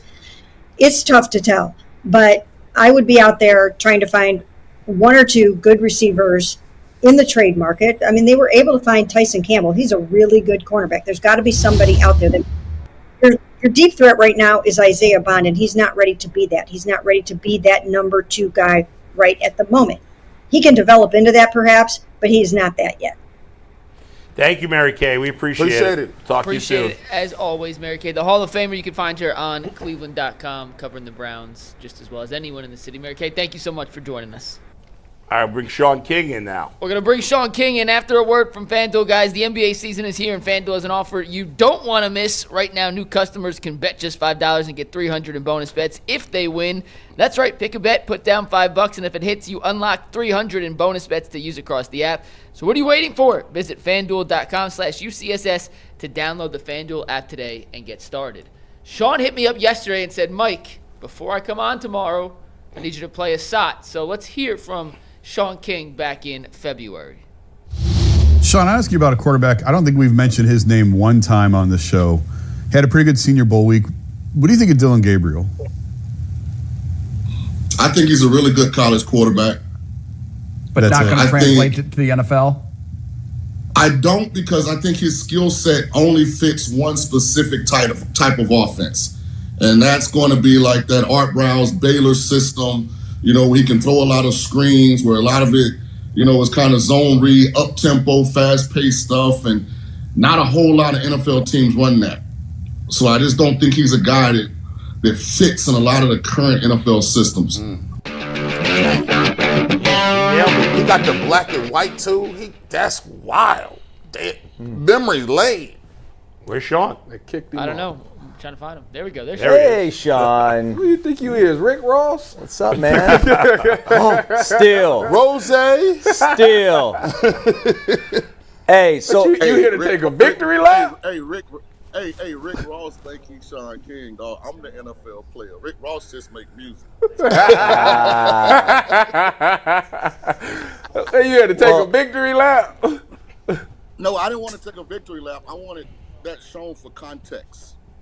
Because I've said multiple times the pathway I would have chosen, but it was based on what the Browns did.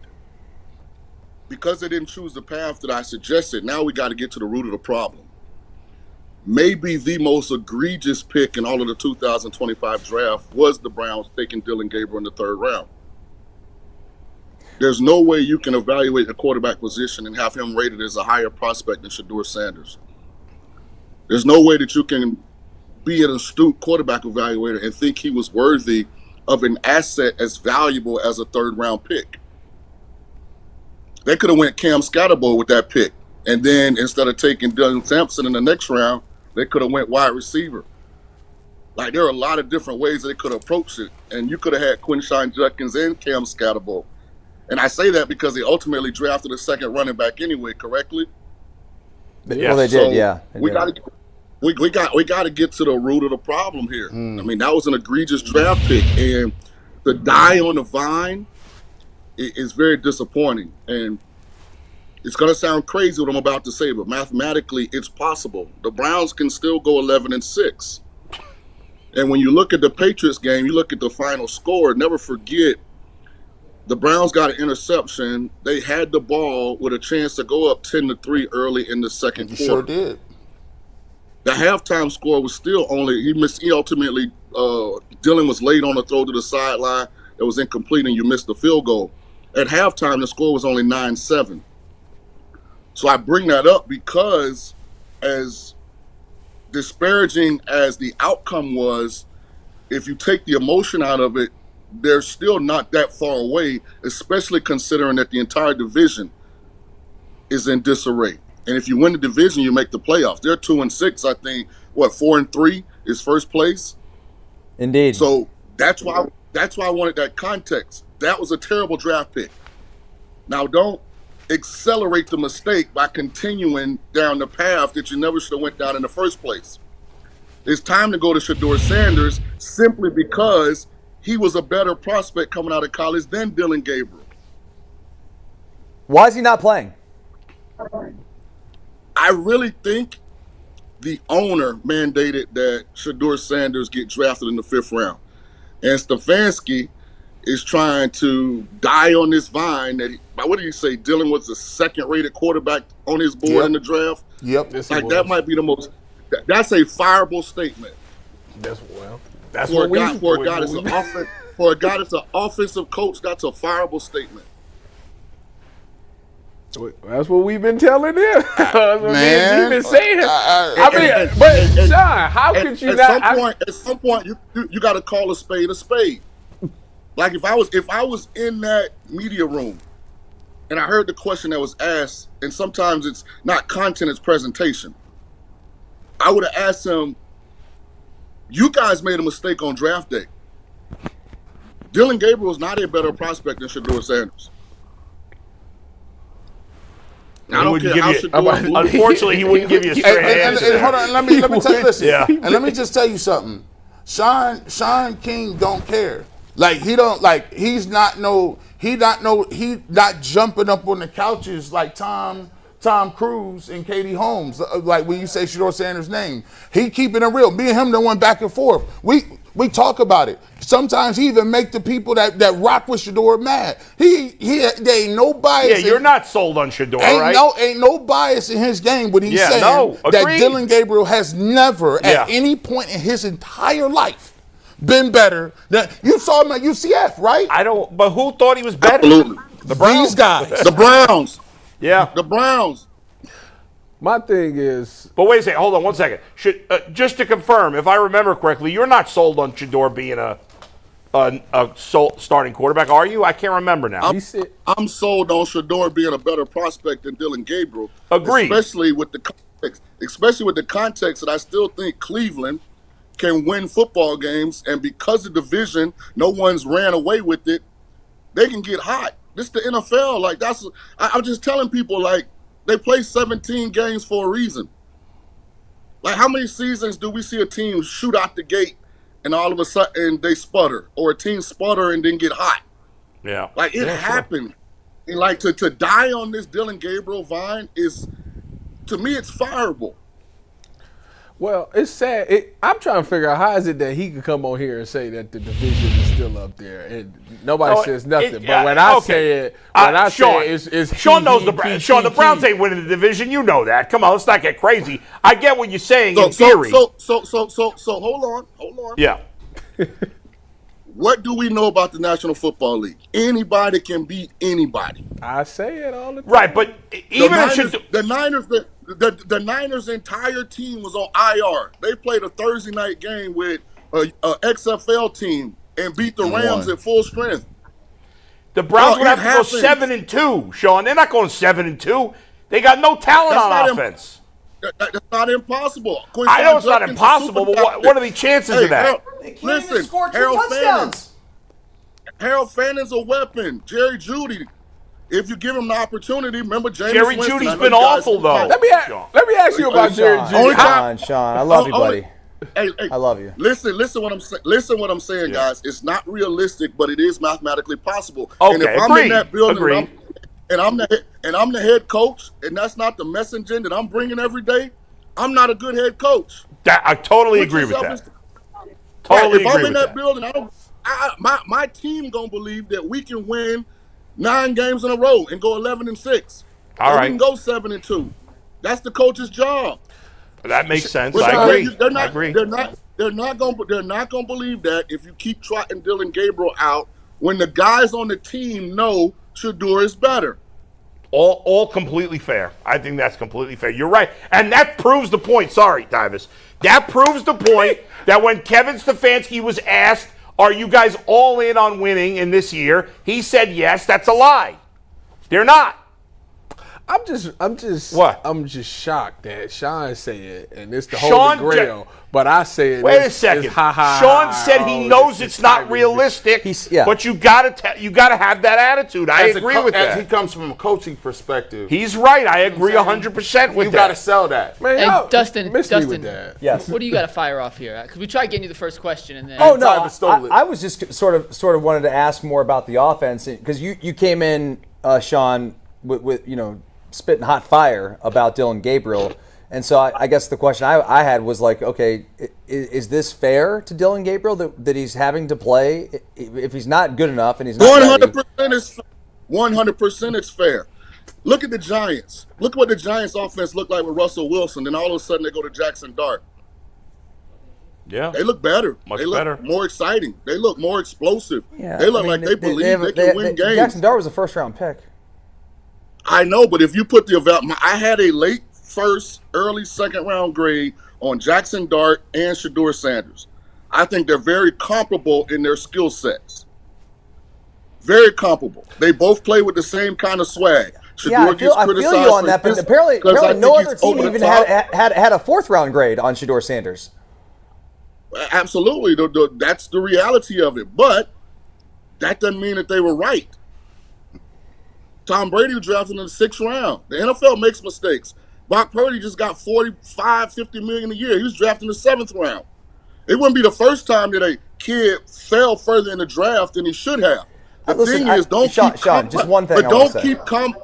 keep compounding the mistake by being blind to the fact that you were wrong initially. And maybe Shedeur is better than Dillon Gabriel. We'll find out at some point. Maybe. I'm guessing. Not maybe, Dustin. Little league, high school, say whatever you want. Early college, middle college, late college. Right here, October 27th of 2025. Shedeur Sanders is better than Dillon Gabriel. Okay, we'll find out. But in the meantime, we have an offense that can't score 17 points, and there's one variable, and that's the head coach and the play caller. And Joe Flacco is putting up like 500 yards of passing. Now he's got weapons, I know that. But to me, that's one variable that it's like, okay, this guy played here and now he goes there. It's like, okay, what's going on with this offense? So Cleveland, the way their offense is set up, their quarterback is going to have at least functional mobility for them to have an opportunity to be successful, just the way they're currently construed. Cincinnati's different, because both of your outside receivers are super alpha dogs. So you can throw a lot of man-to-man, 3-step, quick game stuff, and they can create explosive plays. Then they've got a whole group of tight ends. And, that system is set up for an immobile quarterback because Joe Burrow's immobile. The Cleveland system needs a quarterback that can move around more. So that's why Flacco struggled, because he can't move at this point in his career, but he doesn't have to in Cincy because he's coming behind Joe Burrow. So all of the designs in Cincy are for the quarterback to get the ball out quick because Joe can't move either. Well, I'm just saying, to continue down the Dillon Gabriel pathway, when the guy on the team in the same draft class is better, was better, will always be better, to me is fireable. First of all, Joe Burrow, I seen Joe Burrow break for like a 50-yard run a year or two ago. So he got on Madden. No, he did it in real life. He did it in real life. Do you want Joe Burrow running around? Shady like Not that. a ton. I don't want him running around. Secondly, I want to ask you about Jerry Jeudy, because Jerry Jeudy is a guy that's very frustrated. He don't even want to talk to nobody right now because he's so mad that he ain't getting the ball and stuff like that. How would you utilize him? What is it that they can do? Because it's like last year he was at a point he was like a top 5 receiving lead or receiver in the league. This year he's like bottom of everything. What can they do to get him more involved? If you was the OC, what would you do differently with Jerry Jeudy? So first thing is the quarterback has to understand, and this is something that Jalen Hurts is learning. Even though Philly's been super successful, he's starting to finally figure it out. And you've seen the Eagles' passing game take off. I would tell Shedeur, because I'm going to bench Dillon, every time we get man-to-man, the first person I want you to look at is Jerry Jeudy, unless you love the matchup with Njoku or Fanning. That's the first thing a young quarterback, it's the hardest thing for him to learn. When we get man-to-man, we got a guy at wide receiver that we pay a lot of money. We do it for a reason. He's got to get 10-plus targets every game in an offense like this. Jamar Chase dropped balls in that primetime game against the Steelers. Sure did. Didn't he? I saw him drop 2. But it didn't matter because he threw it to him 16, 17 times. 23. Like if you aren't giving your top guy double-digit targets, then how can he be effective? Is it all come down to one contested target a half? Like you got to give him opportunities to be good. And if he can't handle it, okay, then we can say it's a Jerry Jeudy problem. But the Browns are getting a lot of man coverage because they've run the ball effectively with Judkins at times. So people are going to add a hat to the box to try and stop the run, make you guys throw the ball. You got to give him opportunities when you get man to be great. You know, Shawn, Josh McDaniels is not, he hasn't been a great coach, a head coach in this league.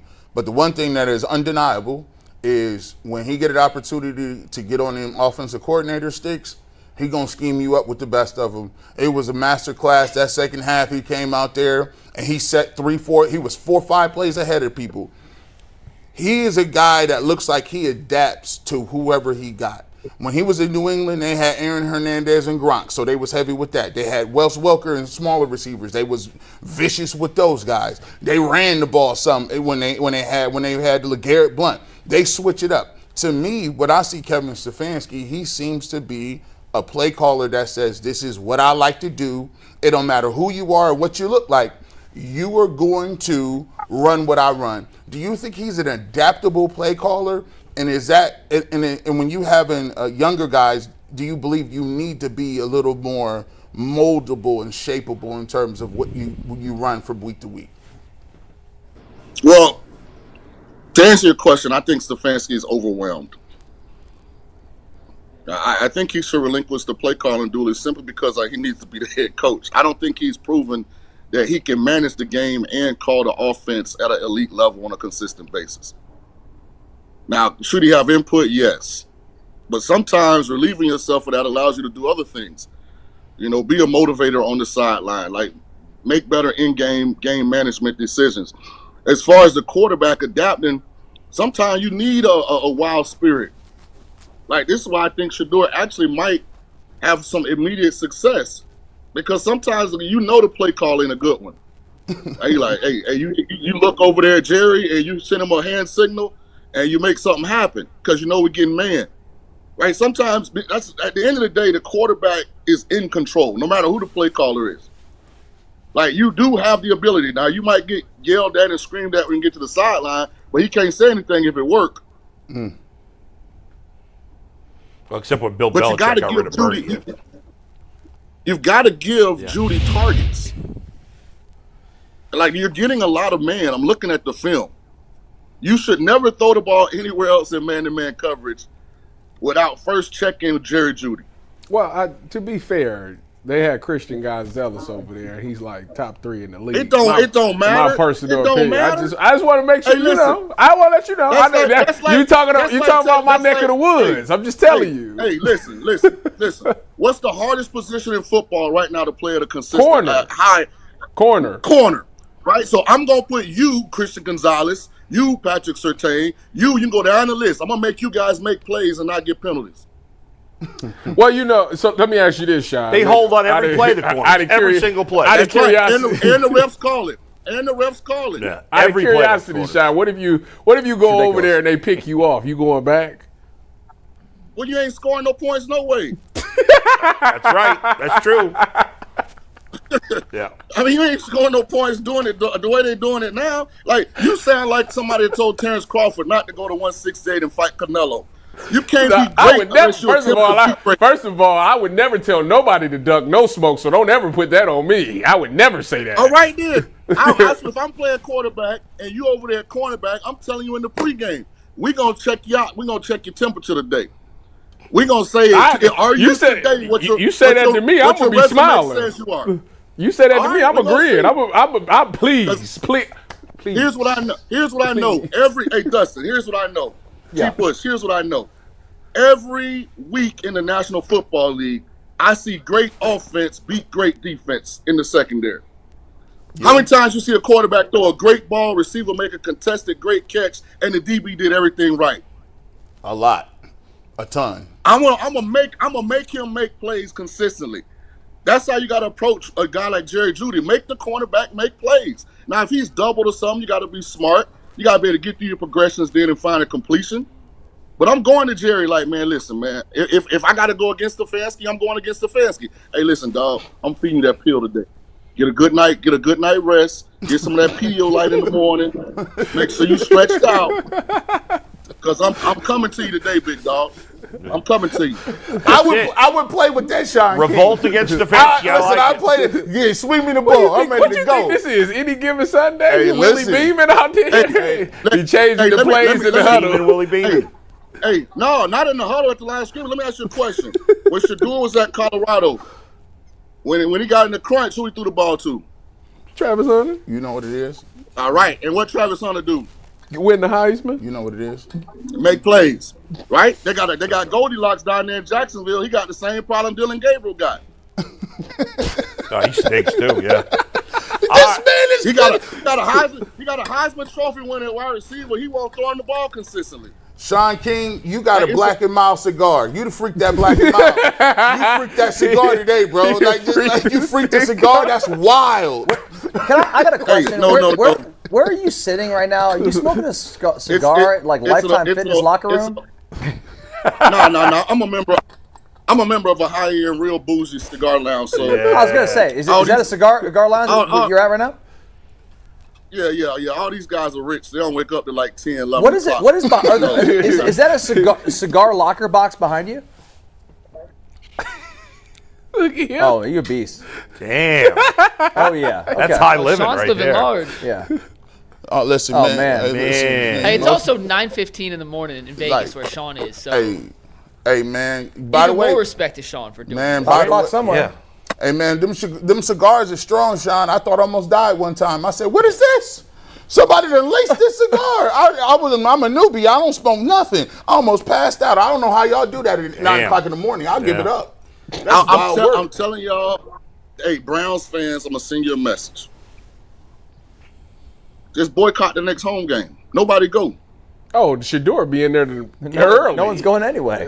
I'm gonna tell you that now. No, people there. The game's on TV, dog. We can see all the games. You know, they got this thing called Direct TV.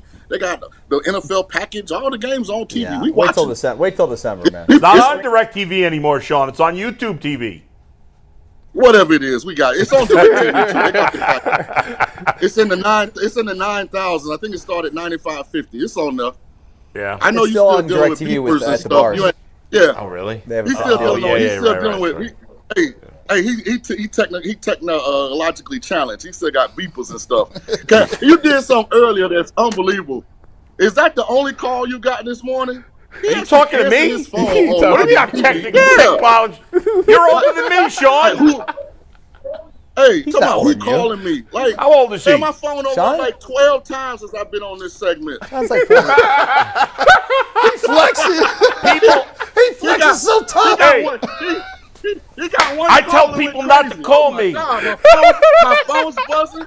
Hello? He said I got like 12. Sean, you're the best. Damn, Sean. You're the one. Hey, it's done. It's over. I was right. It's over. Oh, baby. Ain't one mixtape. Sunday tickets on YouTube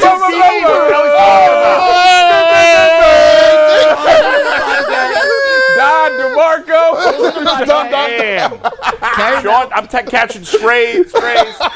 Well, I'm doing better than Jameis Winston, who's sitting his ass on the bench all year. Oh, man. All right, Sean, we appreciate you. We got one last topic we got to get to before we wrap up. We'll try to get full back. Maybe I'm not going to say that. You know what? Never mind. Scrap. Cut. Let's start over. Guys, if you need a little confidence boost, we got the product for you.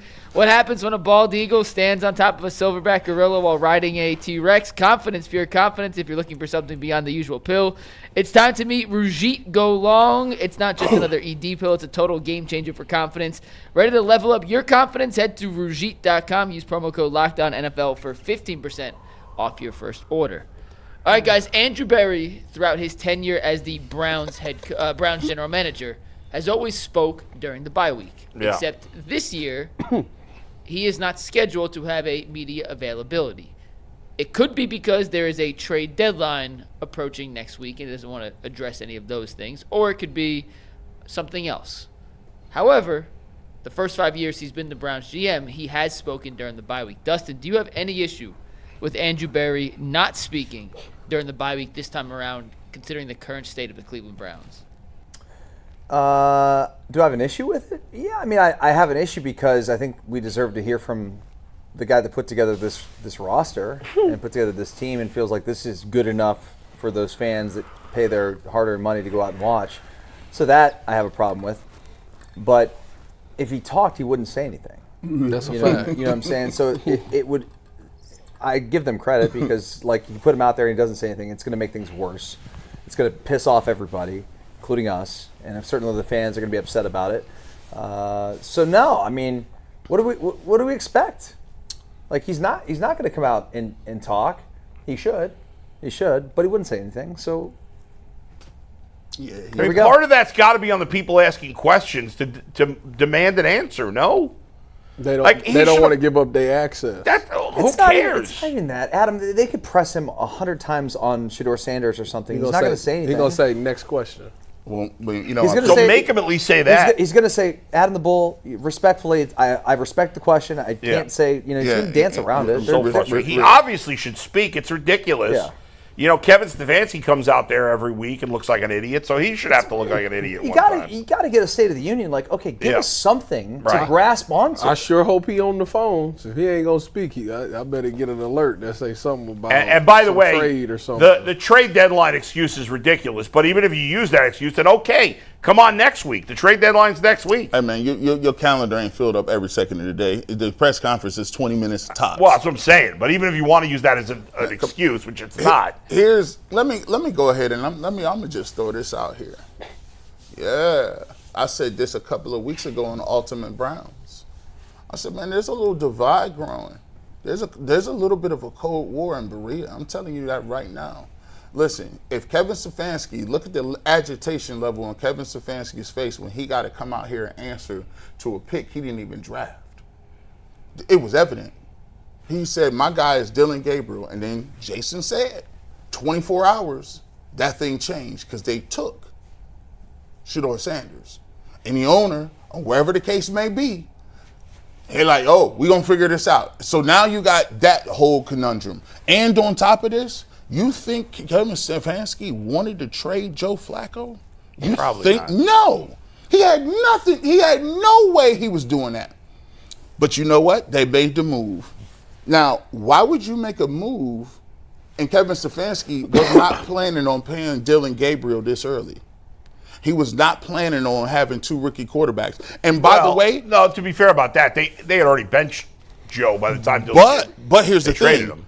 I believe wholeheartedly if Dylan Gabriel played poorly, they would have went back to Joe Flacco. Or maybe. Yeah, that's they would have possible. went back to Flacco, and they would have still been able to do and keep their plan going. To me, Kevin Stefanski never had any intentions at this moment in time having Shedeur Sanders be the backup quarterback this early in the season. That I agree with. Yes. And the fact that you've made all of these moves, Andrew Berry has traded Kenny Pickett before he even touched the field. He's traded Greg Newsome. He's traded Joe Flacco. He's made multiple moves. It ain't like we had a clean sheet, guys. We've had major moves, and he's not even speaking to it. Like, it is not like it was nothing, like we haven't been moving and shaking. For Greg Robinson. He traded for Greg Robinson. They had the whole Bailey Zappi thing elevated, the Shedeur thing, whether he's ready or not. There's multiple questions to be answered by the general manager, and they always be doing it during the bye week, like Dustin said early on. Now, all of a sudden, this the bye week, and I ain't even scheduled to say nothing. He wasn't gonna answer the question. No way. But that's the job. Let it. Even if you ain't, that's the job. I understand. What about that. Jimmy? Was it hear from somebody? Somebody. Yeah. Yeah, you're right. And if you Kevin, you saying I got to answer the question. I would feel that way. I gotta say, if I was Kevin, I 100% would feel that way. I'm sitting here talking about Shedeur Sanders. I didn't draft him. You drafted him. I still got to hear the questions about Deshaun Watson if he's coming back. When is his timetable? Or why did you trade Joe Flacco and how he looks? I still laugh at that clip when they announced Shedeur's name and they showed them in Berea just. Well, based on that, it didn't look like Andrew Berry wanted him either. That footage isn't. I mean, it's real footage, but it's not synced up properly. Right? Who you knows? Can't really I just don't take believe. anything don't believe that because for the other 5 picks, it was synced up perfectly. Like but it just so happened this one time it wasn't. Like that's just. But you could tell. I don't even need to see the footage.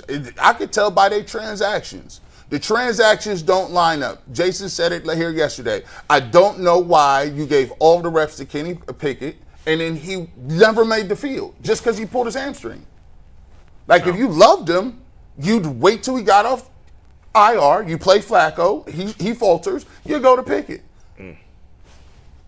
Well, we don't even know if Pickett would have had to go on IR. I don't think he went on IR. Didn't go on IR. No, I mean, he was healthy enough by the end of the season. He had just missed so much of training camp that the Browns didn't feel he was ready to start week 1. Well, So, I mean, the Browns are on top of what. Yeah, they can't be on the same page. We can definitely trust them.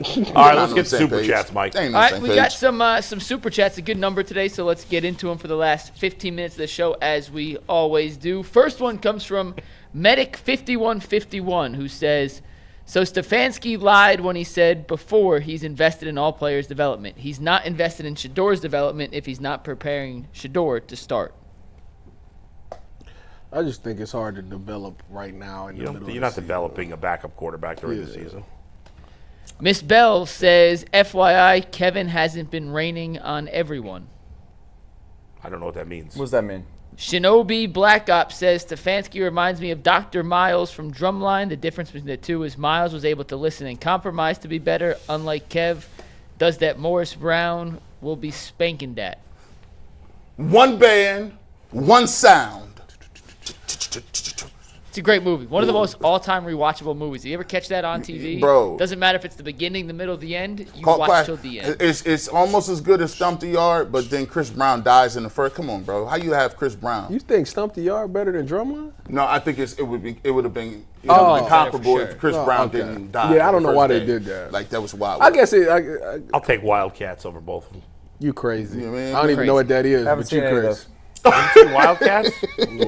James Mace Wait a Jr. second. You seen Wait Wild- a second. You seen Wild Hogs? Has anybody seen Wildcats? We seen Thundercats. I've seen Wild. I seen Wild Everybody Hogs. go home and watch Wildcats. What is it? It is Woody Harrelson and Wesley Snipes, both of their first movies. So it They wasn't play high White school Man Can't football Jump? players. And Goldie Hawn, anybody know who Goldie Hawn is? Yeah, she was dope. Yeah. She is the football coach. Okay. Interesting. Okay, right. check it out. Coach. Go watch Wildcats. James Mace says, Sam Merrill said it ain't sweet over here. Oh yeah. Sam Money Merrill. I don't even know what does that mean? It ain't sweet over here. We ain't you no get a translation, suckers. Garrett? We ain't no suckers. We don't. You ain't gonna just victimize me. Well, they are suckers until proven in the playoffs. No. You said in terms of the defense, he's not. Oh. He's not. You can't just victimize Okay, it. fair enough. Okay. OG Powers says DG has the worst QBR than the quarterbacks in the 2017 season. Stefanski doesn't want to be head coach. He's now 5-20. He used to be nice. Hey, you know what? Can we decide? Stop the DG. Can we figure this out? Can we figure I this? thought he was talking about Darius Garland when like, he first said it. How are we going to figure this out? Because we are a leader in the internet services. We Mike, are a you leader. You got to make How a do we move here. figure out the Darius Garland or Dylan Gabriel? So, we have to give Dylan Gabriel a different name. Maybe I call feel him DGS. I know where you're going with that. No. Okay. What are we going to do? We got to figure out a You nickname. can't just call him Dylan. When Yeah, you Dylan. see- I say will Dylan. do my best to translate any DGs Yeah. in here to Dylan. Yeah. Okay. All right. Neil Gray says Dylan's quarterback rating is worse than the Kaiser quarterback rating in 2016. Woo! That's sad. Deshaun Kaiser used to throw 4 picks in practice. Like remember how he used to He's the worst, that guy. He used to throw 96 I'd rather have Kaiser Sose playing quarterback. He threw a nice ball. If you know, you know. He looked the part, boy. Remember when they had that dude looked like he was going to be a great pro. Remember they had Josh Gordon and Terrell Pryor. He threw me 2 picks in the college, preseason. so I knew he wasn't. And they were looking, and he was throwing them deep balls to him. He threw me 2 picks. I thought they was going to be. Corey Coleman. They Remember Corey Coleman dropped that pass against the Steelers? Yeah. When they would have won the game. Yeah, a laundry list of and terrible draft picks. They would not have gone 0-16. No, that's right. That's tough. That's right. That's right. All right, next, Mike. Sly says, saw a few NFL redrafts for this year, and all of them had Browns with at least 4 first-rounders. One had 6 different Browns going in the first round. That doesn't make any sense. Redraft. They're saying that the draft class is pretty good. You wouldn't have 6 guys. There's no way you'd have 6. Okay, Carson Stretcher, first-round pick. Quinshon Judkins, first-round pick. Yeah. Harold Fannin Jr. Harold Fannin wouldn't be a first-round pick. I think he wouldn't have been the first tight end. He probably would have been the second. He's the second tight end off the board. Tyler Warren would definitely be the first. Tyler Warren. So that's Loveland is doing nothing. That's 3 first I don't buy that rounds. Fannin would have been a first-round pick, but okay. But if who else? 2 tight ends went in the first round last year, so they saying that. I guess Mason Graham. We'll give Mason him Graham, Schlesinger, Judkins, all for sure first-round picks. Fannin would have went over. So that's Loveland. 3. So I got Fannin maybe 4. sliding on the back end. That's 4. So that's 4. Maybe the guy saying Shador would have been a first-round pick. I did see one from Bleacher Report. This was before last week. Yeah. That in a redraft had Dylan Gabriel going 7th overall. What? I did. I saw that too. What? I'm not kidding. Was this like after the Minnesota game? Like they had that guy should immediately be fired. No offense to him and his family, he should be fired. I'm just telling you. Why you got to give broadside to his family? I mean, do you want me to pull it up tomorrow? Do you want to look at that one tomorrow? No, because that guy's an idiot. He's not worth even promoting. Next one. Miss Bell said. Oh wait, did this move? Did I skip one? Nope. Sly gifted 5 memberships. Shout out Sly. Miss Bell says, before Kevin Pied Piper leads Cleveland into Lake Erie, can he ask why he's keeping Shador? Well, I don't think he's keeping anybody. I don't think. Shawn did say something that I think is truthful. Whenever Jimmy Haslam decides he's going to go to Shador, it'll be his. It's not. I don't think it's. He's right. If they came out, if they boycotted the next home game, they 1,000% would start Shador following that because fans is going to come out to see that. They don't care about winning anyway. So if you think Shador, if Kevin thinks Shador stinks, then put him in there. Well, let him fail if you think he stinks. Don't you remember we said that in practice over training camp? Yeah. Me and G was like, if he's at least give him a rep with the one. I mean, what is he going to do? It's practice. We all the way to the season. It's practice. Yeah, then we'll all say he stinks. Now, a lot of people that want him in there will make excuses if he does stink. But still, if he goes, what's that? See it. Like I said, we have to see it one way or another. Let's go. Let's see it.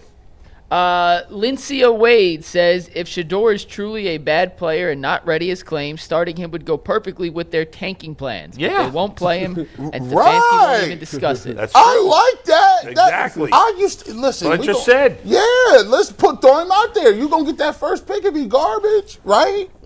Next, Hakeem Labanga says, I haven't sent a super chat in a while. Gotta be better. Put this one on me. Thanks, Hakeem. All right. Coco Rex gifted 10 memberships. Nice. S.A. Spencer says, Vrabel has a coach of the year. Think the Titans regret letting him go now. Careful what you wish for. Yeah, the Titans, they're Vrabel's been great, but I don't think he's the coach of the year. No. He won coach of the year with the Titans. He's saying because Stefanski's won coach of the year, yeah. Don't let him go. Look at the Titans. He was never going to stay here. No. He's saying that the when Titans, he was with the Titans, he won coach of the year. The Titans fired him. Right. So we have the 2-time coach of the year, and if we fire him, we're going to look like how the Titans look because now they're still looking for a coach. Yeah. Oh. That's what he said. Okay, no, they're wrong.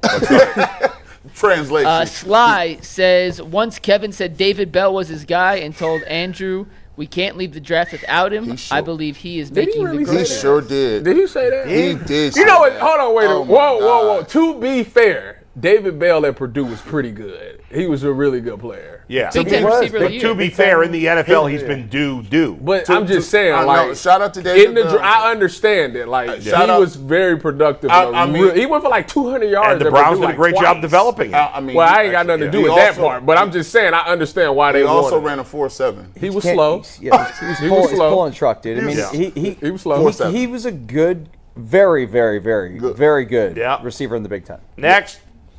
Akron Hot Saucer says the best Browns game of the year is coming up this Sunday, guaranteed. Yes, it's the bye week. That's the joke. That's Medic says, wasn't Shador ranked higher than all of the current college quarterbacks when he was playing in college? So who's our quarterback savior next year? You should have asked Shawn King. I don't know what that means. Ranked by who? People just say ranked. So I'll get you a consensus meaningless. right now. People feel the two top quarterbacks. You guys are college analysts. Yeah. Ty Simpson and Mendoza, right? Best quarterback in the country is Drew Mestemaker. Really? North Texas? That's the dude who threw for 600 yards. Next year he'll be playing for some SEC team. He'll probably be in the Big 12. I'm guessing his coach at North Texas is probably going to get a job in like the Big 12, like maybe Oklahoma State or something like that. He'll be a package deal. They'll bring him. He's going to make $5 million a year next year. He's played. He did. Do you know his backstory, Bull? Yeah. No idea. He has not. He was a high school backup quarterback, and was a safety. Yeah. Couldn't get any scholarships. Ends up going to North Texas.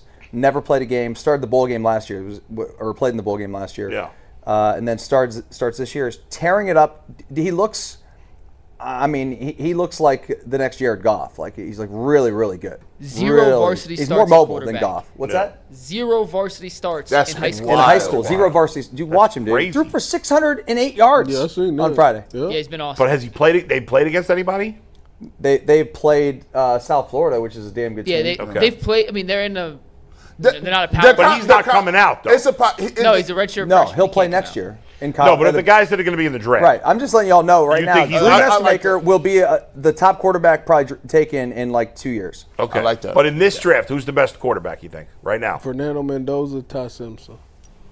Dante Moore. Dante Moore. Those are your I four. think Sean likes Simpson a lot. Ty Simpson. He was does, on. yeah. Shout out. He pulled up on my podcast on the barbershop. We went over it. He says he likes Simpson a lot. A lot of people like Simpson. Yeah. Is our boy Diego going to get drafted? I hope so. Man, he's got some boxes. He's not going to be a top pick, but I. No, I know that, but he's got. But some, just like him at Vandy, like I would trust kind of that guy. I'd want a guy like that in my system. He turned that program around. Yeah, he's not a starter, but I think he's a guy you want in your building. All right, next one. The Vandy quarterback? Yeah. I heard he's a big D-bag, He's isn't he? not a D-bag. No, I'm a big fan. Oh, okay. No, He got some swag to him. He don't lack confidence. He's like the Mexican Manziel, dude. Man came out and said we're gonna win the SEC this year, Okay. and I laughed at him, and I think he might be right. Then they smacked South Carolina. They smacked I mean, him. they're top 10 in the country. They're All favored. Texas is favored over the Vanderbilt's favored over Texas in Austin this week. That's How about Think crazy. about that. Vanderbilt. I'm locked into not watching that. Well, that's What? because- Anchor down, baby. This has been a Arch great Manning got it Couple more. Digital Go ahead. Mafia says Browning had two great receivers looking mid. Same here. Look worse than mid. Lord of the Drip OG said Little Brown's offense out here looking like the Lollipop Guild. Demetrius 2607 says running into sacks is worse than being trash. Okay, Mary Kay. Miss Bell, care about Shador. They haven't done anything to help him progress. Stefanski can not play him out of not wanting to and not being ready. Reese said he's ready. Digital Mafia says at this point it's a WWE storyline and they don't want him gone because the plot brings money. It is a crazy storyline. Bigger V Express says thank you, Sean, for saying it out loud. Gotham says if you think cornerback is the hardest position to play, then riddle me this. Shador is coming from the best cornerback in the NFL who taught him everything. He knows what makes you think he's not able what makes you think he's not able to read defenses. And that's a real stretch. Go ahead. Well, nobody. Who said he can't read defenses? We haven't said that. Well, I guess. I mean, just because his dad was a great corner doesn't mean he's going to be great at running at analyzing cornerback I got play. three more. Let me get these last three. Go ahead. Austin Wick says most rookies aren't ready. Shador may not be good until his third year, but on a bad team he should get a chance. How do they know he's not ready if he hasn't been with the ones yet? Wild work. Remo Sensei says Shawn King came in cooking. And Stephen Allen Spencer says, never mind, I'm flip-flopping like G. Hashtag fire Kevin. Hashtag start 12. Wow, and Kiki Alex said, let Shawn cook. Hey, listen. And then last but not least, Austin Wicks. Sean's right. D'Amico Ryans gave up play calling to help fix the offensive line of the Texans. Results are they look better. But D'Amico Ryans calls the defense, not the offense. Yeah. I like Tommy Reese's offense at Alabama. I thought it was creative. I thought he did a really nice job of mixing some pro stuff with some college stuff. I'd give it a shot. I see. Sometimes you just need a new voice, right? A new perspective. The Browns should have got Jalen Milroe. He was drafted before. They should have traded up to get Jalen Milroe. He hasn't done anything yet. What made you think of him out of the blue? Because Shawn was talking about for the mobility. Everybody check out the movie 40 Acres on Hulu. Really good movie. I just watched it. You pay for that? You don't have to pay for it, no. If you have Hulu. Are you getting paid for that? No, I just like them. I don't know. Is this just a random thing you want to slide in with 20 seconds to go? Hey, make sure you watch the show. Is there? Tyvis brought in Jalen Milroe. Is there no on a sports show? Is there no payover on the internet? Is there something? You love talking about sports the entire time? Hey guys, make sure you check out this haunted house in Akron next before Halloween's over. Okay. Do it. We're talking about the crazy World Series Busting game in chops. overtime. I know Bull stayed up to watch every last pitch. No, I didn't. And I he'll tell us should've. why Shohei Ohtani getting intentionally walked 4 times. Amazing. Peace.